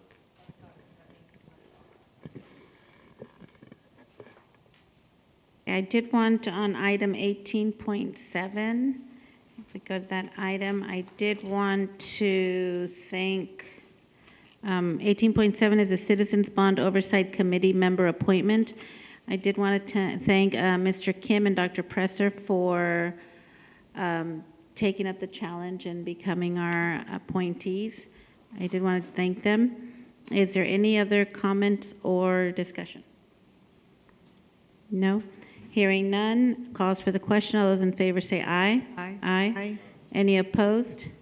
Any abstentions? Motion carries 4-0 with 1 preferential vote. And now we will be taking items 18.1. This is a resolution number 24/2021-2022 year-end budget adjustments. Is there a motion to approve to adopt resolution number 24/2021-2022? So moved, Linda Porras. Okay, is there a second? Second, Kylie Borgen. Okay, any discussion? Hearing none, as this is a resolution, it calls for a roll call vote. Ms. Borgen, sorry. Aye. Mr. Alvarez? Ms. Pierce? Aye. Ms. Porras? And I vote aye. Motion carries 4-0 with 1 preferential vote. Moving on to item 18.2, resolution number 25/2021-2022, authorization to encumber funds for the 22-23 fiscal year. Is there a motion to approve to adopt resolution number 25/2021-2022, authorization to encumber funds for the 22-23 fiscal year prior to July 1st, 2022? Alvarez moves to approve. Is there a second? Second, Tricia Pierce. It has been moved and seconded to approve to adopt this resolution. Is there any discussion? As this is a resolution, it calls for a roll call vote. Ms. Borgen? Aye. Mr. Alvarez? Aye. Ms. Pierce? Aye. Ms. Porras? And I vote aye. Motion carries 4-0, one preferential vote. Moving on to item 18.3, resolution number 26/2021-2022. This is authorization for temporary loan to the Nutrition Services Fund from the General Fund. Is there a motion to approve to adopt resolution number 26/2021-2022? To approve, Jacob Alvarez. Linda Porras, it has been moved, it has been seconded. Is there any discussion? Hearing none, as this is a resolution, it calls for a roll call vote. Ms. Borgen? Aye. Mr. Alvarez? Aye. Ms. Pierce? Aye. Ms. Porras? And I vote aye. This motion carries 4-0 with one preferential vote. Moving on to 18.4, resolution number 27/2021-2022, authorization for a temporary loan to the Child Development Fund from the General Fund. Is there a motion to approve this, to adopt resolution number 27/2021-2022? Is there a second? Pierce. It has been moved and seconded to approve this resolution. Is there any discussion? Hearing none, as this is a resolution, it calls for a roll call vote. Ms. Borgen? Aye. Mr. Alvarez? Aye. Ms. Pierce? Aye. Ms. Porras? And I vote aye. This motion carries 4-0 with one preferential vote. Moving on, 18.5, resolution number 28/2021-2022, declaring the futility of public bidding for changes in the plumbing work and approving change order number 3 for the 224/01F Lincoln Elementary School Modernization Project. Is there a motion to approve to adopt resolution 28/2021-2022? Is there a second? Second, Tricia Pierce. It has been moved and seconded to approve to adopt resolution number 28/2021-2022. Is there any discussion? Hearing none, as this is a resolution, it calls for a roll call vote. Ms. Borgen? Aye. Mr. Alvarez? Aye. Ms. Pierce? Aye. Ms. Porras? And I vote aye. This motion carries 4-0 with one preferential vote. Moving on to 18.6, resolution number 29/2021-2022, declaring the futility of public bidding for changes in the miscellaneous/finishes work and approving change order number 4 for the 224/01F Lincoln Elementary School Modernization Project. Is there a motion to approve resolution number 29/2021-2022? Is there a second? Second, Tricia Pierce. It has been moved and seconded to approve to adopt resolution number 29/2021-22. Is there any discussion? Hearing none, as this is a resolution, it calls for a roll call vote. Ms. Borgen? Aye. Mr. Alvarez? Aye. Ms. Pierce? Ms. Porras? And I vote aye. This motion carries 4-0 with one preferential vote. It's the end of year resolutions. Yes, thank you, Jordan.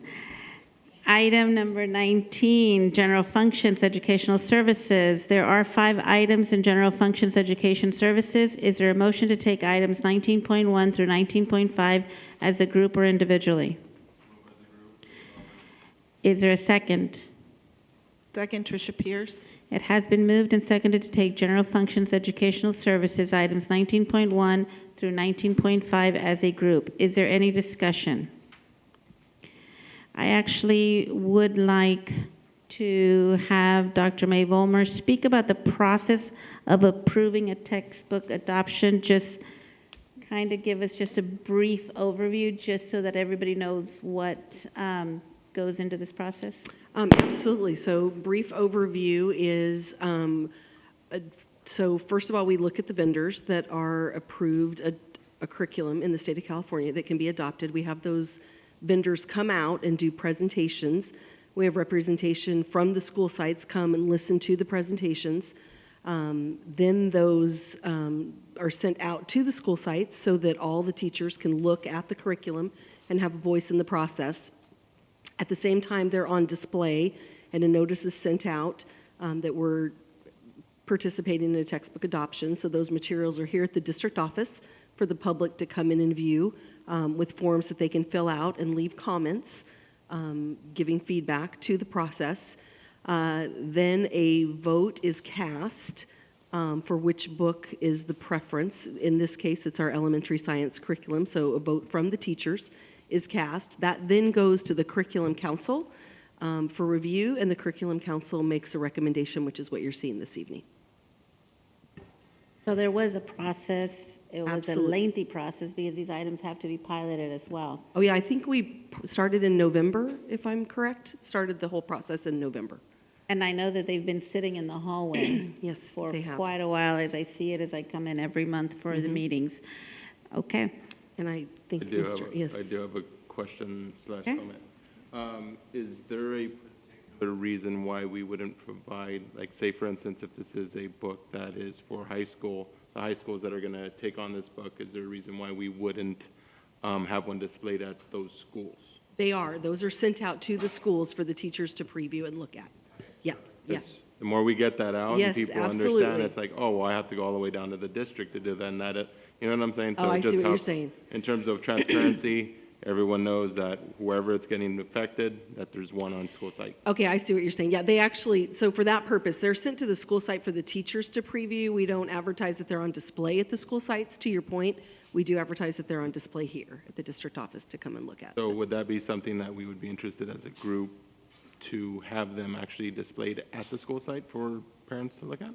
Is that something that would be a policy decision, or is that something that is a staff level decision? So I'd want to give you appropriate feedback on making that decision, and so it's something that we could bring back to you. My concern initially, and I'd honestly have to consult with Mr. Wilhite or Dr. Wood, but the publishers provide those copies, and so we absolutely want to be transparent with the public. We want them to have input, so I understand your request.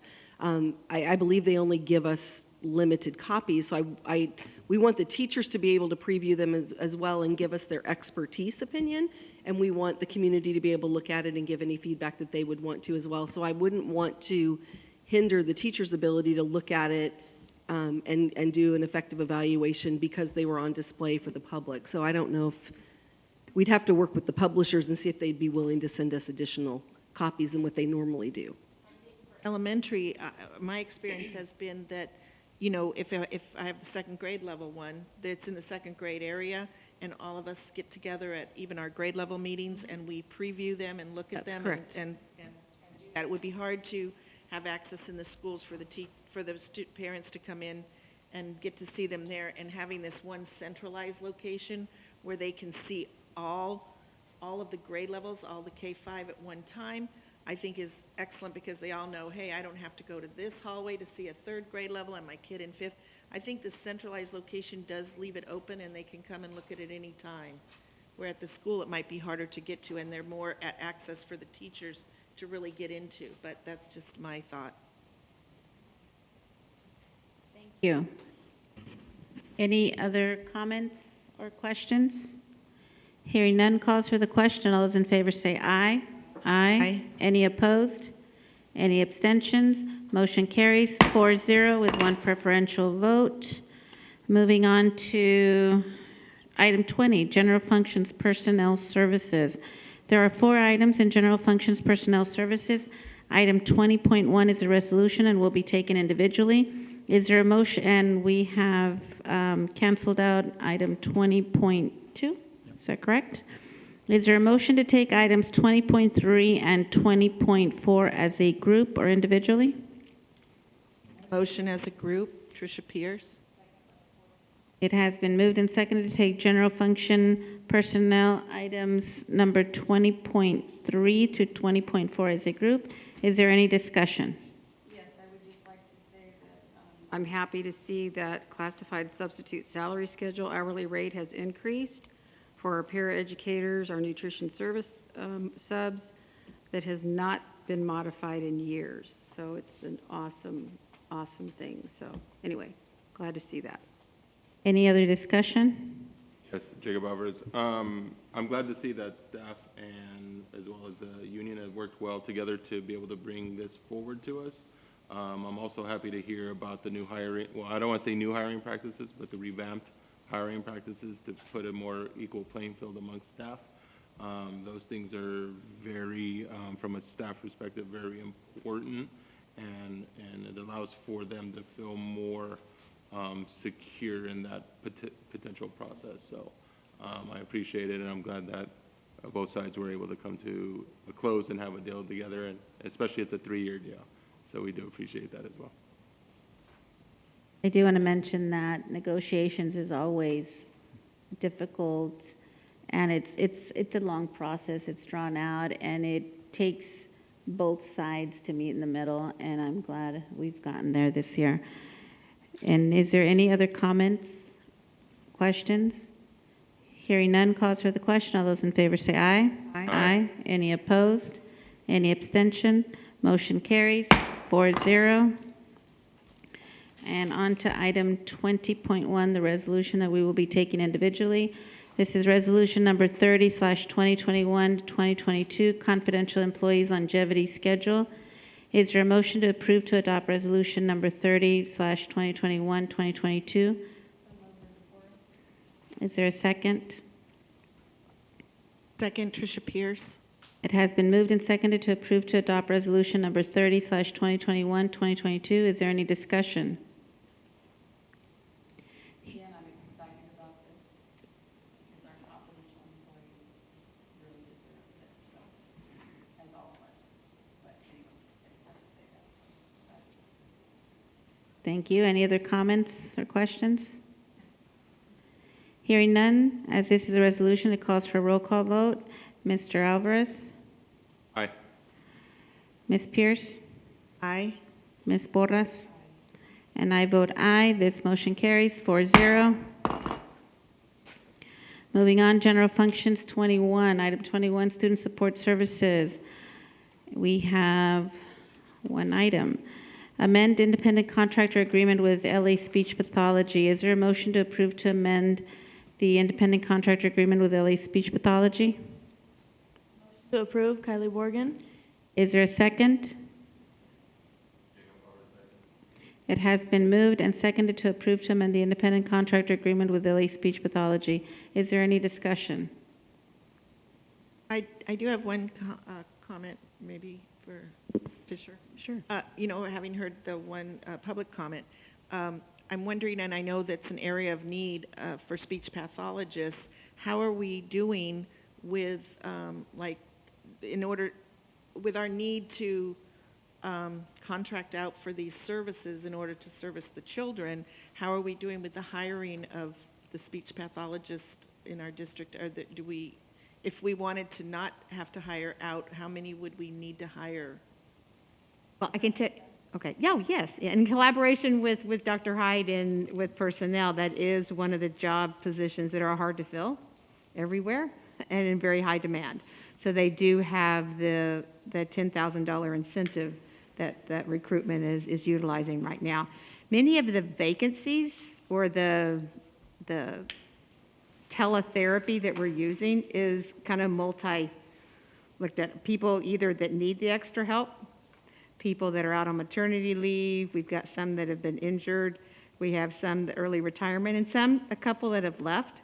I can put in a Friday letter exactly, how many and what we're looking at in regards to the speech covered with contracts.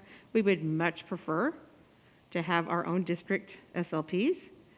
And I do want to look into the issues that she was saying that were happening at that site to see, as far as communication, we do have our district staff that stay in contact and make sure that there's questions and things that communication, though they're virtual, but that communication is open if there's any questions. So we will look into that, but I'll provide some more information in the Friday letter. Mm-hmm. Any further discussion, comments, or questions? Hearing none, calls for the question. All those in favor say aye. Aye. Any opposed? Any abstentions? This motion carries 4-0 with one preferential vote. Moving on to item 22, General Function Superintendent. Item 22.1, Appointment of District Superintendent. As you all know, Superintendent Scott Bailey gave notice of his resignation for the purposes of retirement, effective June 30th, 2022. Following a national search and a robust interview and selection process, Dr. Kelly Mae Vollmer is being recommended for appointment as the Desert Sands Unified School District Superintendent of Schools. Is there a motion to approve the recommendation to appoint Dr. Kelly Mae Vollmer to the position of Superintendent of Schools effective July 1st, 2022? Horace. Approve. Oh my goodness. So that was that was kind of unanimous there. I don't even know who to write. Okay. Is there a second? Your second. It has been moved and seconded to approve the recommendation for appointment of Dr. Kelly Mae Vollmer to the position as the Desert Sands Unified School District Superintendent of Schools. Is there any discussion? Yes. So I have some here. So, as some of you may know, it's not often that a good agency like Desert Sands Unified School District, or a board for that matter, has the opportunity to select its future leader, which will set the tone for the district over her tenure. This is a very important decision that we're going to make and have made. I'm appreciative that I have the opportunity to be a part of the selection process, which will reverberate in our community for years to come. Like many agencies here in the Coachella Valley, we casted our net far and wide. However, I was pleased to learn that we had at least one applicant who applied from within. If you pay attention to appointments to agencies like this, like I do, you will often hear about growing our leaders from within the Coachella Valley. But when you look across the valley, you often find its executive directors come from everywhere but here.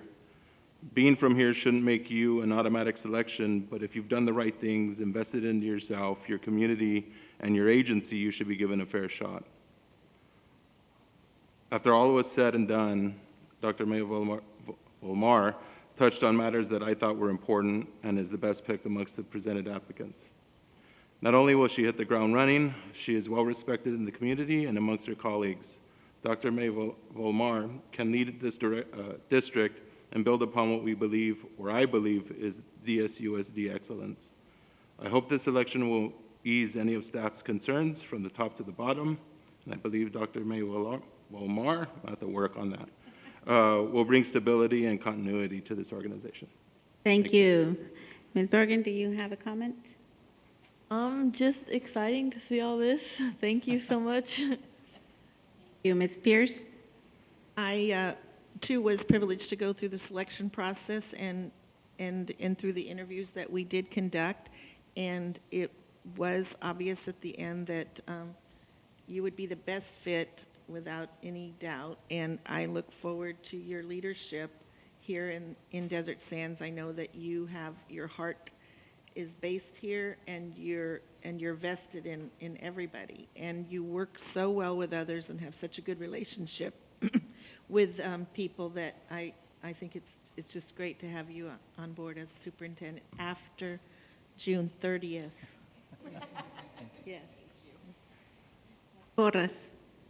Okay, so everything that Jacob said, plus, while going through the interview process for our new superintendent, my main things I looked for was leadership, experience, integrity, and compassion. Someone that will take Desert Sands to the next level of excellence. And most importantly, consistency in our transition from the past 2 years of a completely new and different way of educating our children. Mr. Bailey has definitely delivered on his promise 6 years ago when we interviewed for him to leave us better than he found us. And I believe Dr. Kelly Mae Vollmer is the perfect person to carry that torch and lead our Desert Sands family to an even more excellent way.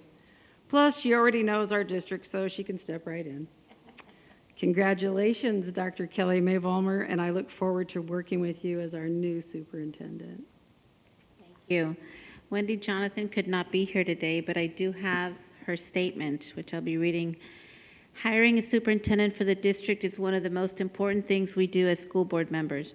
In Desert Sands, we have worked very hard on our leadership academy, giving our staff the opportunity for growth and the ability to be promoted to directors, administrators, assistant superintendents, and now the position of superintendent. As the most veteran member of the school board and involved in the hiring of the past 2 superintendents, I would like the public to know how excited and confident I am on the selection of Dr. Kelly May Vollmer to Superintendent of Desert Sands Unified School District. We selected Dr. Vollmer because of her experience, vision, commitment, and passion for education. Desert Sands will benefit tremendously from Dr. Vollmer's significant experience as a gifted and creative teacher, where, by the way, I had the privilege of working side by side with her at Benjamin Franklin Elementary. She then went on to serve as a principal, Desert Sands Technology Director, and the Assistant Superintendent of Educational and Technology Services, all within our district. I know with her focus on innovation and quality education, we can look forward to her ability to ensure our students are successful while continuing to be in a cutting-edge district.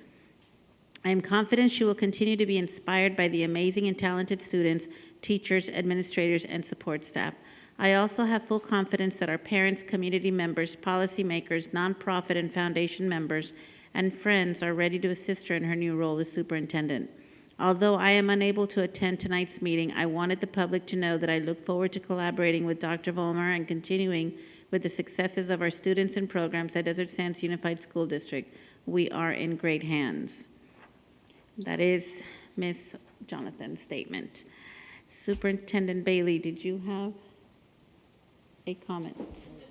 I'll reserve my comment until after action. For discussions. You know, it was an intense, long process. It really was. And as a board president, I was able to really get into, I mean, it was a committee to choose who was going to be able to interview.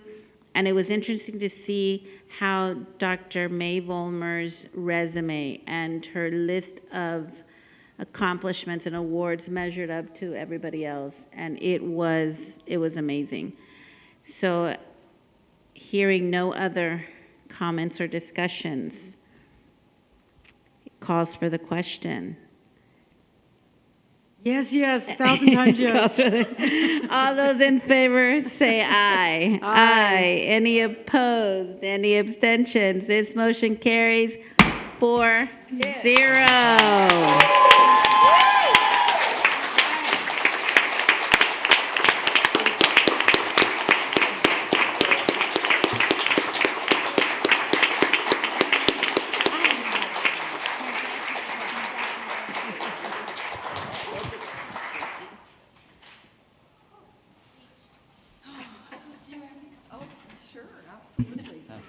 Goodness. Well, first of all, I want to thank the board for this amazing opportunity. And having spent my entire career in Desert Sands, I am keenly aware of what a truly, truly special place our district is. And that's because of the people, because of the staff, because of the students, because of the community, because of the board.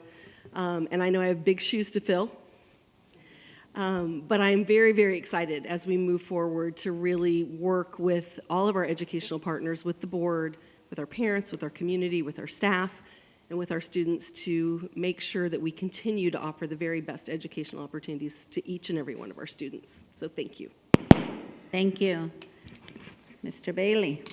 Yes, I congratulate the board on a fine selection. I have equated this as, leaving the pilot seat after over 5 years, and I can't think of a better situation for the district, for all the passengers, if you will, that's set with that pilot to make a smooth transition so that we avoid any turbulence, so to speak, and have a very short time on the tarmac while we switch out that pilot. So I think it just, again, I think it's an awesome selection. I have the fullest of confidence in Dr. Vollmer to lead the district to this next level. So congratulations. Appreciate it. So our official comment, the Desert Sands Unified School Board conducted an extensive search for a new superintendent. That road led us right back to our front door. The candidate who stood out was our own Assistant Superintendent of Educational Services. I am so very pleased to announce the appointment of Kelly May Vollmer, EDD, as our new Superintendent of Schools. Can catches every time I say it. Dr. Vollmer was a teacher in our schools. She served as a principal, was instrumental in growing the technology department and its resources for our students, and has been responsible for curriculum as well as all aspects of the education services provided to our over 26,000 students. I know that the other board members join me in our excitement as we look to the future for Desert Sands Unified School District. A former DSUSD superintendent referred to the work as polishing the gold of the district, and Kelly will help take us to that next level of that gold. Congratulations, Dr. Kelly Mae Vollmer.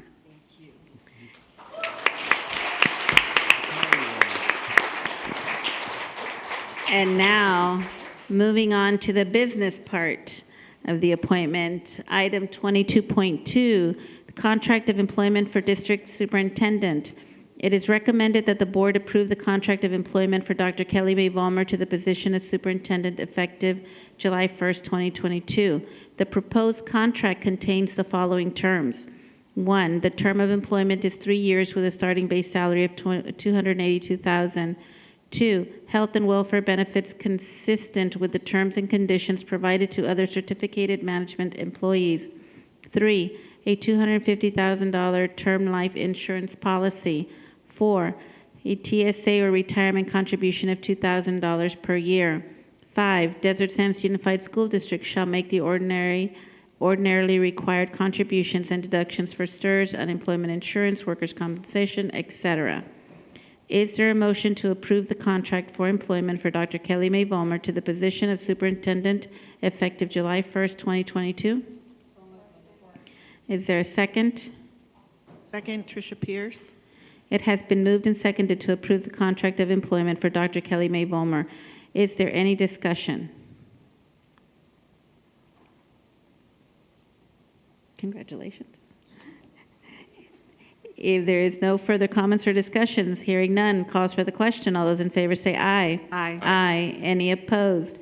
Any abstention? This motion carries 4-0. It was unanimous, even though Ms. Jonathan could not be here. She had her say.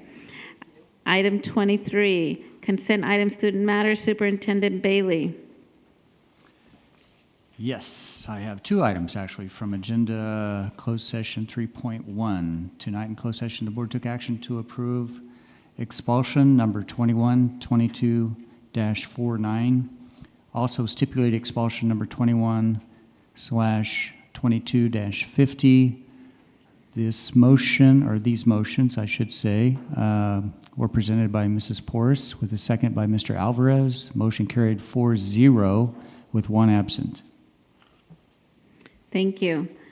Moving on to item 24, consent items, business services. There are 13 items in consent items, business services. Is there a motion to take items 24.1 through 24.13 as a group or individually?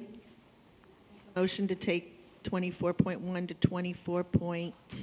What did you say? 13. 13 as a group. Is there a second? Okay, it has been moved and seconded to take consent items, business services, 24.1 to 24.13 as a group. Is there any discussion? Yeah, I just want to say real quick on the contract for the software to locate buses with the GPS. I think that's really awesome to be able to do that in case there's any problems with the kids and they can get to them right away. So I think that's a great thing. And it's just, and also all the pyrotech spectacular, all the fireworks for the kids' graduation's right around the corner. So anyway, that's pretty neat. So, any other comments or discussion?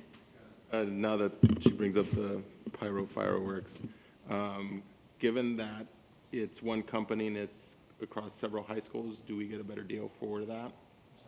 Do we get a better deal for that, given that it's one business or one vendor and several high schools? Multi-school discount? Versus each school doing it on their own, trying to figure that out.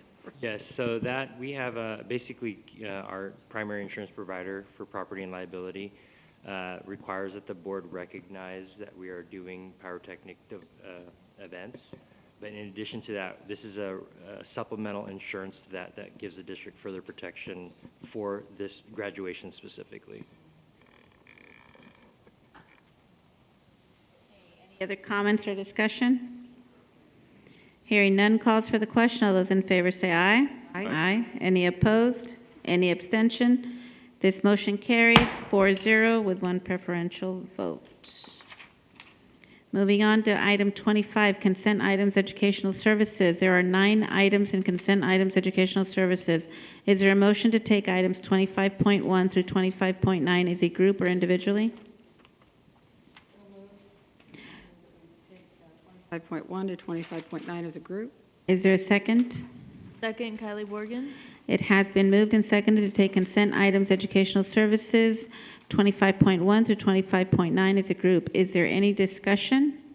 I just wanted to say that on 25.7, the Memorandum of Understanding with the Torres Martinez Desert Cahuilla Indian Tribe, reading that was really wonderful to see that, because I know that the Indian, when they were children years ago, were sent to schools where they were taken from their families and basically not, taught not to about their heritage.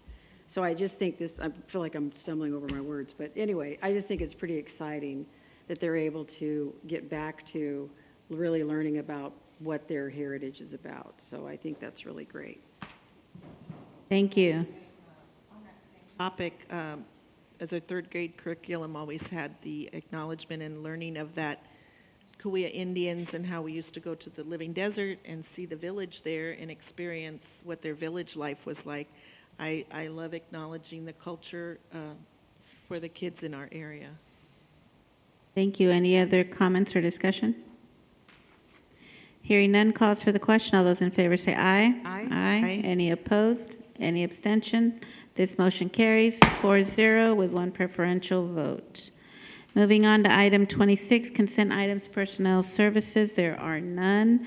And moving on to item 27, consent items, student support services. There are 4 items in consent items, student support services. Is there a motion to take items 27.1 through 27.4 as a group or individually? I, Kylie Morgan, motion to take 27.1 to 27.4 as a group. Is there a second? It has been moved and seconded to take consent items, student support services 27.1 through 27.4 as a group. Is there any discussion? Hearing none, calls for the question. All those in favor say aye. Aye. Any opposed? Any abstentions? Motion carries 4-0 with one preferential vote. And moving on to items 28, consent items, Superintendent. There are none. Moving on, item 29, personnel action certificated. Dr. Hyde, do you have any items? I do. I have multiple items. Perfect. So there's 4 blind appointments that I'm excited to make recommendations for. Item 29.1, agenda item number 49. We are pleased to recommend the appointment of Jason Fosselman to the position of assistant principal at Indio Middle School. Agenda item number 50. We are also pleased to recommend the appointment of Tony Frazier to the position of assistant principal at Shadow Hills High School.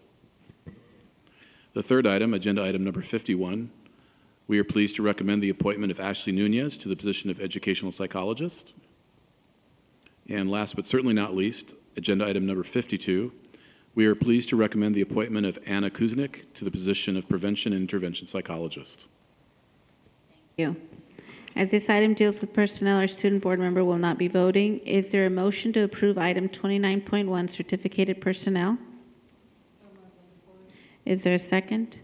Second, Tricia Pierce. It has been moved and seconded to approve item 29.1, certificated personnel. Is there any discussion? Okay, here we go. What? Can I make a comment on these people? Well, let me read them first.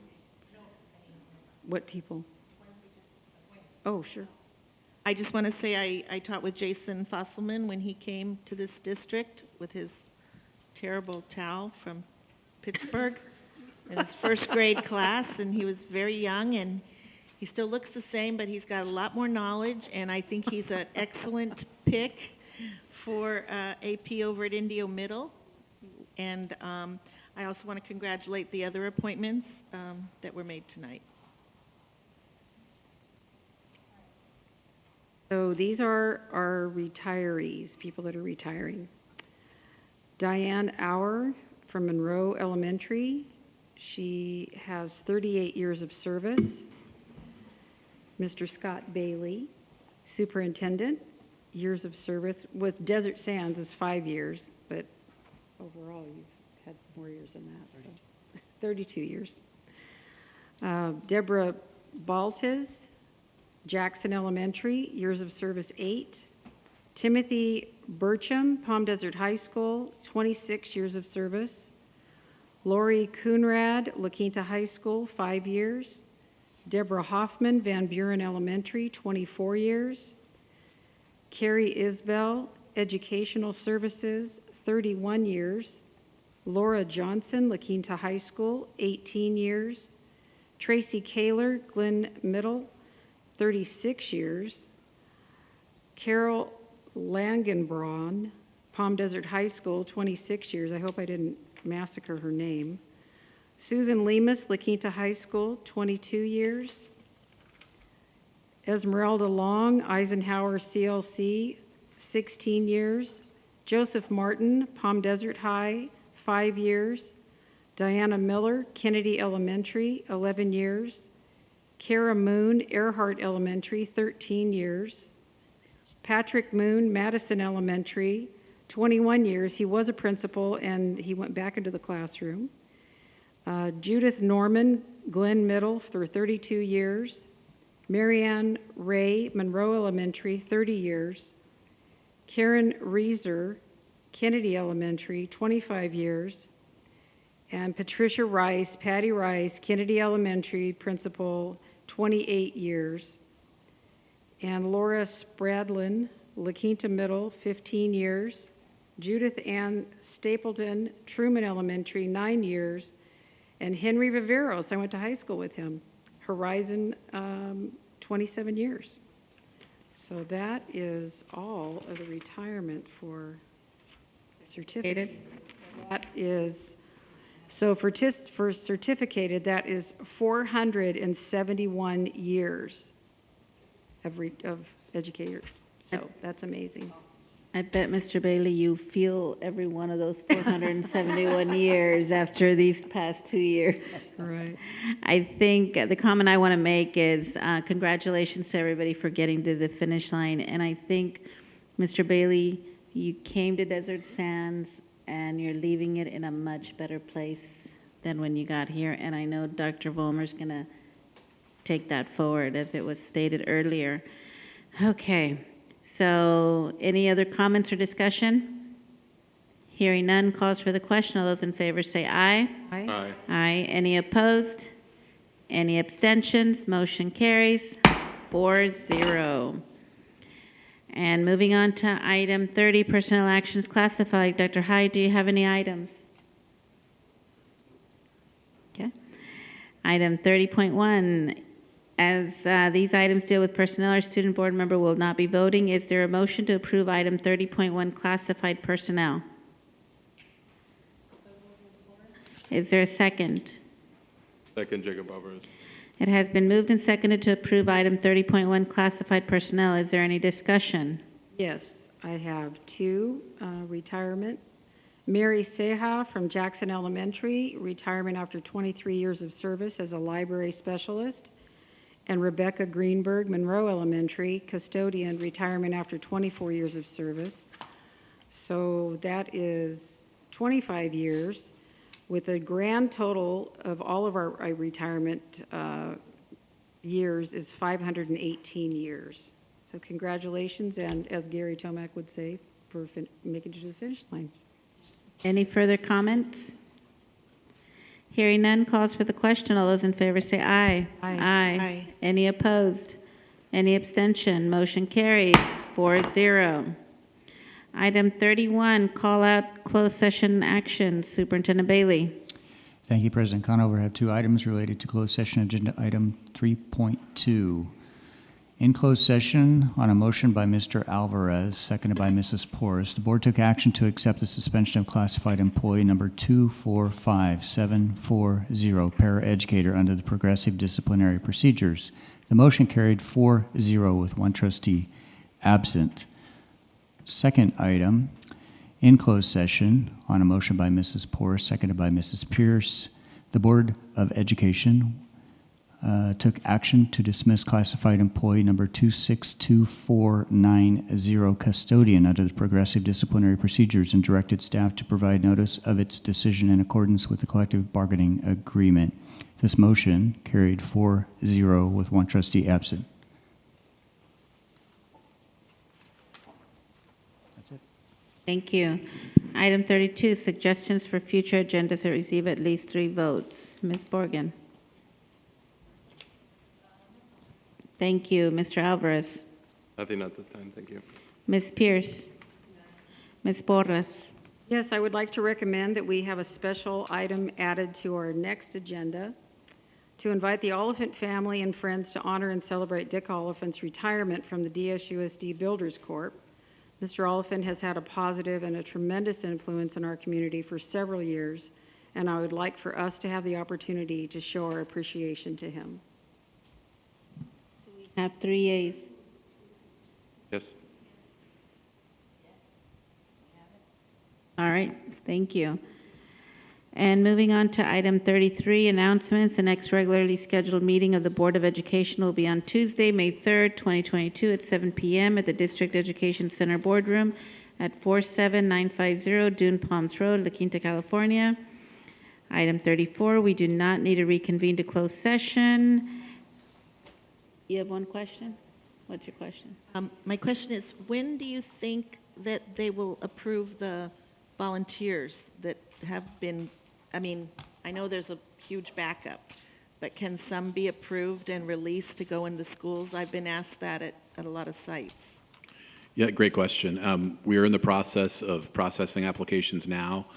We actually had to take over the processing system from a third party that used to do it. And so we're just waiting for the programming to be finished. I anticipate that'll be the next day or so. And I think you'll see a backlog of the backlog starting to get cleared out. But then we don't meet again in April, so, and do we only meet once in May or twice? I can't remember. Twice? So would that come to the early May board meeting, or does it get approved and released? It doesn't need to be It board doesn't approved. come to the board. Okay, Correct. great. Yeah. Great So we're news. going to clear them as quickly as we can, and it's going to be a big focus. The teachers are really interested in doing some end of the year things that, you know, they could do with extra support. We want to support that. Okay. And item 35, adjournment. This meeting is adjourned at 9:35 p.m.